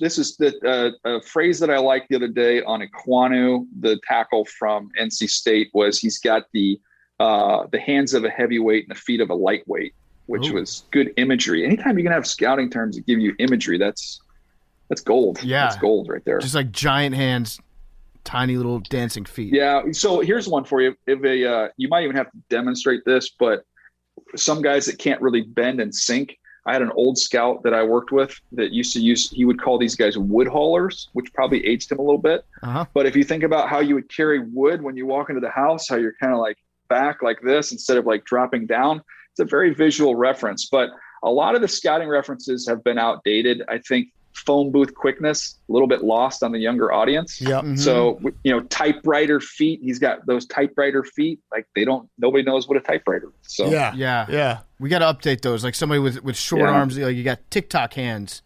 Look like you got your phone in front of your face all the time. There's a whole new lexicon that needs to come into play here for scouting. That could be an off-season project. I wouldn't mind partnering with you guys on that and seeing if we can come up with some new school scouting terms, because it is a little outdated. Yeah, that and the draft value chart. I'm thinking of ways to disrupt the entire situation here, and I think if you can just like say that you've got something that'll change the game, flip the paradigm, you just need somebody that's like really good at giving a TEDx talk to present to the GMs and then convince them to change things. Yeah. I think we partner with one of these other leagues like the XFL or the USFL and give them our new trade chart and just say, guys, sorry, this is what you guys are working on. Yeah, try it. Yeah, it's going to be a little lab. Yes, I love it. Well, thank you, Daniel. We appreciate it. Good luck on draft night. You can see him on NFL Network. Also, Stephen Shea says hi. He loves you more than anything in life. Not in a creepy way. Man. Not in a creepy way. But he literally, you could. One year you should just do a fake mock draft and send it to him and be like, hey, can you just look this over for me and just have it be all wrong? And he'll just walk around the office being like, did you hear about this? Did you hear about that? So yeah, he loves you. If you ever meet him, he's a good dude. Yeah. Going for an immediate hug. Yeah, he'll want the hug. Maybe a kiss on the cheek. Okay. Yeah. Okay, coming strong. yeah, coming real strong. All right, well, thank you so much. We'll see you soon. Appreciate it, guys. All right, later. Daniel Jeremiah was brought to you by the Barstool Store. That's right, no cap. Pardon My Take has the best and newest hats for you this spring. We've got a wide selection of nylon panel hats, mesh back trucker hats, performance rope hats. They're the best hats that we've ever made. We've got an elite squad of hats that are debuting this spring. We even have the classic PMT football patch trucker hat for the football guy. We've got the Pardon My Take rope hat for the AWL and the Larry the Goldfish rope hat for the gambler who just can't lose. You can shop PMT's newest and best-selling hats on the Barstool Sports Store at store.barstoolsports.com. Hats are back. Hats are back in a big way. It's hat season coming up. Don't be caught out in the sun without a hat. Get a Pardon My Take hat at the Barstool Sports Store at store.barstoolsports.com. Thanks again to Daniel Jeremiah. He will be on the NFL Network on Thursday night for the draft. Great guest, great guy. We also have Todd McShay on Wednesday and Stephen Shea from our NFL live show. So get your questions in. We're going to do Guys on Picks with Stephen Shea. If you have questions Make sure you send them in before we tape on Tuesday. We're going draft. Hard on the draft. Stephen Shea's never been wrong about a draft take, ever. Yeah, and if you specifically have a question for your team, even better. I don't have a first-round draft pick this year. Maybe I'll just judge. I'll pick a random team that I'll root for their first-round draft pick. You know what I want to hear from Steven? I want to hear players that are currently in the NFL. If they were in this draft, where would they go? Always fun. Where would Carson Wentz go this year, Steven? Fun. I want to know that. Always fun. Okay, where would Tom Brady go? Given his age. Ooh. Undrafted? I think probably 199th. The exact same place that he went. Actually, I'm going to ask Todd McShay that. What would he actually be drafted at this year? Probably first overall would be my guess. Yeah, maybe. Because you. Okay, we'll save it for Todd McShay. I don't think he's had that question I yet. think it's got to be first overall. I don't know, but he's only got. I guess we don't know how many years he's got left. 5. Yeah, well, if you're the Dolphins, he's worth a first-round pick. Yes, he is. Yes, that's true. Okay, Billy, we have a special Billy Explains. We're trying to figure out what we do on the other side of Daniel Jeremiah tonight. We're going to do a Monday reading. We couldn't find anything great. By the way, we're now back in the Monday reading zone this summer. So if you do have anything good, tweet us. Just say Monday reading. I always search Monday reading on Twitter. So tweet us anything you want us to read. Billy, are you ready to explain to us what is going on between Elon Musk and Bill Gates? Yes. So recently, a couple screenshots of some text messages have gone viral. They have been confirmed as real from the horse's mouth from Elon Musk, who replied to the rumored screenshots on Twitter. And so basically, at some point, Bill Gates had contacted Elon Musk in order to discuss philanthropy on climate change. So once they confirmed... what did the text messages say? Right, I'm about to read them. Sorry. Yes. So Elon Musk then texted Bill Gates back, do you still have a $500 million short position against Tesla? So basically he's asking Bill Gates, do you still have basically a gamble against Tesla? Against me. Rooting on my downfall. Right. Mm-hmm. To which Bill Gates responded, sorry to say I haven't closed it out. I would like to discuss philanthropy possibilities.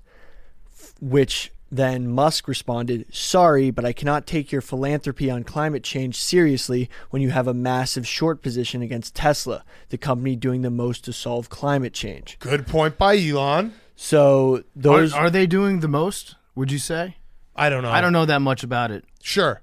Yeah. Good point by Elon. I mean, they're the only electric car company I can think of. All right, let's not say most, but they're doing something. They're not building, They're clearly trying to do something. So what I love about Elon recently is he's just, you know how athletes always want to be musicians? Yeah. Like athletes want to be rappers sometimes. It's like Elon Musk is the richest person in the world, but he just wants to be Dave Portnoy. Yeah. And so he's he's just living for these public Twitter spats and getting in the mud with people. I don't know what switched in his brain where he's like, I just want to fuck with people. Mm-hmm. But it's very fun to watch. That's probably what I would do if I was the world's richest person. I would get bored of everybody sucking up to me all the time and asking me for stuff. So I'd just get into troll battles with people online. Yes. All right. So this continues. So this was tweeted out. People were trying to figure out if it was real. It's actually very funny. Bill Gates has green text. If you text Bill Gates, it's green. That makes sense. Even though it makes sense. Yeah, that does make sense. But it's kind of funny to think that a billionaire has broke he's green text. He can't be an Apple guy. Yeah. Although people forget he saved Apple. Yeah, that's true. Yeah. Bill Gates is responsible for the iPhone in a weird way. So Elon Musk verified the text message screenshots by saying, someone asked Elon Musk, is this real? And he goes, yeah, but I didn't leak it to the New York Times. They must have gotten it through friends of friends. I heard from multiple people at TED that Gates still had $500 million short against Tesla, which is why I asked him. So not exactly top secret. So who could have possibly leaked these? Well, he clearly was sending it to friends being like, look at me dunk on Bill Gates. Right, so he leaked it to his friends. And then his friends got paid. Yeah, he leaked it to his PR people. Hey, let's just make a pact real quick. If any of us in this room ever become a billionaire, we agree to every few months leak something that then the other people in this room can sell. Yes. That's huge. that's like such Deal. a great bro Deal. move to be like, hey, here's these text messages with Bill Gates. Go sell it to the New York Times for 30K. Is that how the New York Times works? I don't know. Maybe it's TMZ you got to sell it to. Yeah, TMZ pays. Yeah, there top we go. dollars. Boom. So in the context of all of this, Elon Musk has recently been trying to buy Twitter aggressively, securing the funding and giving like very good offers to the Twitter board, sort of forcing their hand to see if Twitter will then have to sell it to him and then make it a privately owned company. And then he can have his way with, censorship and stuff. We'll see how that goes. Okay. Not to get into that, but in my opinion, I think Elon Musk is trying to get Bill Gates is trying to get Elon Musk into the fold of this like philanthropic opportunities because Elon Musk is posing a threat to like the establishment. Yes. So they're like, oh, we actually now have to like let him into the club because I feel like Elon Musk is a total Sigma male outside of the club type guy. So they're trying to put him in the fold, and he's like, "Nah, bro." You think he's a real alpha, Elon Musk? He's a Sigma. Yeah. So I do think that Elon Musk taking over Twitter would be great for shit posters like myself, because that's what he is. Like he's just kind of like an internet troll, which I actually respect. I think that Twitter should develop features that maximize troll efficiency even more. Because recently it's been like, oh, they're cracking down on us trolls. And as one, I feel like he'd do wonders for the community. He does scare like big money people a lot. Yeah. They are very scared of Elon Musk because there's never been a guy like him that has that type of money and also is like a fuck you guy. Mm-hmm. Most of the time when someone gets that type of money, they fall in line pretty quickly. Mm-hmm. So that tweet he had, what was it? Was if you want to lose a boner real quick. Yeah. And it was a picture of Bill Gates with a big belly, and it had the what did Lamar Jackson say? Why Buddy Pregnant? Why Buddy Pregnant? Yeah, emoji. It also has the emoji of the new Apple emoji of a guy. Yeah, the with Why a Buddy big belly. Pregnant. Yeah. So Bill Gates does have a nice set on him. Dude, They're Bill like Gates solid D cups. Still the weirdest part about Bill Gates is he's one of the richest guys in the world, and he had a deal with his wife that he got to go to like on a vacation with his high school girlfriend once a year to fuck. It's like you could very weird. That really your high school girlfriend, or was it a high school girlfriend? No, it was his high school girlfriend. It was the same age. He was going to Epstein's Island. For a while. Well, yeah, he was on the flight. Well, that's logs. what caused the divorce. Yeah, that is she true. admitted that. Yeah, that's true. But it's probably valid grounds, I would say. I guess, yeah, it's just a very bizarre thing to be like, all right, honey, kids, I'm off to the Maldives again because I got to hang out with the first girl I shared a kiss with in 1962. Yeah, Rachel and I are going to go out to the South Pacific and listen to old Pink Floyd albums. Yeah, like find each other's body. Yeah. Like, what? It's very strange. Also, if you were the second or third richest person in the world, whatever Bill Gates is, the first thing I would get rid of the man tits. Like that's day one, right? Bezos did it. Just get it liposucked Get on out. that TRT. Bezos is juice the gills. Yeah, he looks awesome. He's living life, going to space. It is true. Like if you're that rich, you really have no excuse. No excuse. You have to be in decent shape. He also did. Bill Gates has had the worst post-divorce like midlife crisis ever. Yeah, he's just flying from town to town talking to people about drinking water, which I guess is good. If you're Bill trying Gates to save people's lives, but like if you're going to get divorced at that age, you got to sow some of those wild oats. Do you think Bill Gates could hit a slow pitch softball? No, that makes me feel good. No, because that's like one of those things that you always, you know what I mean? It makes you feel good. I don't think knowing like, yeah, that guy invented computers in the world and he's done everything for like he's basically shaped history. But let me get a little fucking 10-foot arc on his ass. He won't be able to hit that. I don't think that there's a sport in the world that Bill Gates is better than me at. There's probably some really rich sport we're not thinking of. Highlight? Yeah, or like killing like poor people. Yeah, on an island. We're not good at that. Going the most dangerous game. Yeah. Yeah, I would suck at that. Yeah, he would be really good at that. So is that a sport? They definitely make that a sport. If you're that rich, absolutely. Yeah, I've seen that Korean game show. Yeah, good explanation, Billy. You got one more? You got more?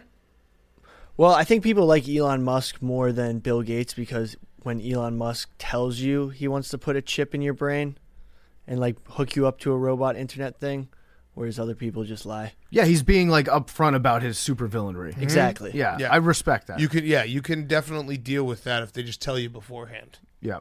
And that's all. Okay. Good job, Billy. We'll do another explain when we don't have a Monday reading. I like it. Another just random topic that's in the news. We're actually doing Elon Musk as the topic on macrodosing this week. Oh, there you go. So there you go. Isn't Elon a big boy too? Yeah, he's a hoss. Is he a hoss? I don't Some think are he's saying. a hoss. I think he's definitely not a hoss. I think he's like 6'1", right? He also had a 3-way. He's not a hoss. How tall is he? Yeah, we He's got like He's not a hoss. 6'4", 6'3", He's not a hoss. but he's wide. What's his baby's name? A Xenon or whatever. Yeah, not a hoss. He had a 3-way with Cara Devine and Amber Rose. Not a hoss. He's not. I don't. You can't be the richest hoss. person in the world and be a hoss. Hoss implies a certain level of like blue collarness. Steve And Ballmer's a hoss. He's 6'2". That's true. Yeah, he got out hossed. Steve Ballmer is a hoss. He's 6'1.5". I think he's around like 240. Really? Yeah. And he's Okay. definitely on the like TRT shit. Too. No, he's not juicing. You don't think so? No, he's got a belly. He's got to be. He's probably got he's got his the chip he wants to put in everyone else. He definitely like He he's has like that Iron Man. already. Yeah, he's Iron Man. Right. He's got hair plugs. Yeah. Four, Oh, five, no. five. I mean that's crazy. 6. 69. 41. Hank, you still haven't gotten it right. Correct. What's your number? Really? 5? 5. 25. You've 22. never got it. 28 out of play. I'll do an update this week. All right. Good for an update. Love it. Maybe make it like a cool graph or something like Kirk Goldsberry. Okay. Yeah, the heat map. Oh, you could do it where the ball's 45. Wow, Billy's favorite president. Yep. You could do it where like the balls that have been picked like 9 times are bigger. You know what I like mean? that. Than the little ones. I might need some help, but we'll make it Don't happen. look at me. No, I know. I'm Okay. just saying, like, I was gonna say I don't know. I re-downloaded Microsoft Paint the other day. yeah. Because Will Compton's fucking fat ass body was on. Fourth time, 45. That guy's still trying to be in the NFL. Did you see that pic? Yeah, playoff Willie. Yikes, dude. It looks like Bill Gates. I waited till my second kid to gain 25 pounds. Love you guys. Poultry are culled if they're infected with avian bird flu to protect native wildlife from the avian bird flu. Free Glenn Taylor. Love you guys.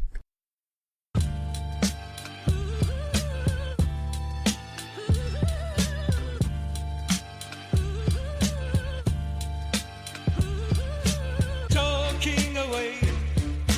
I don't know what I'm to say. I'll say it anyway.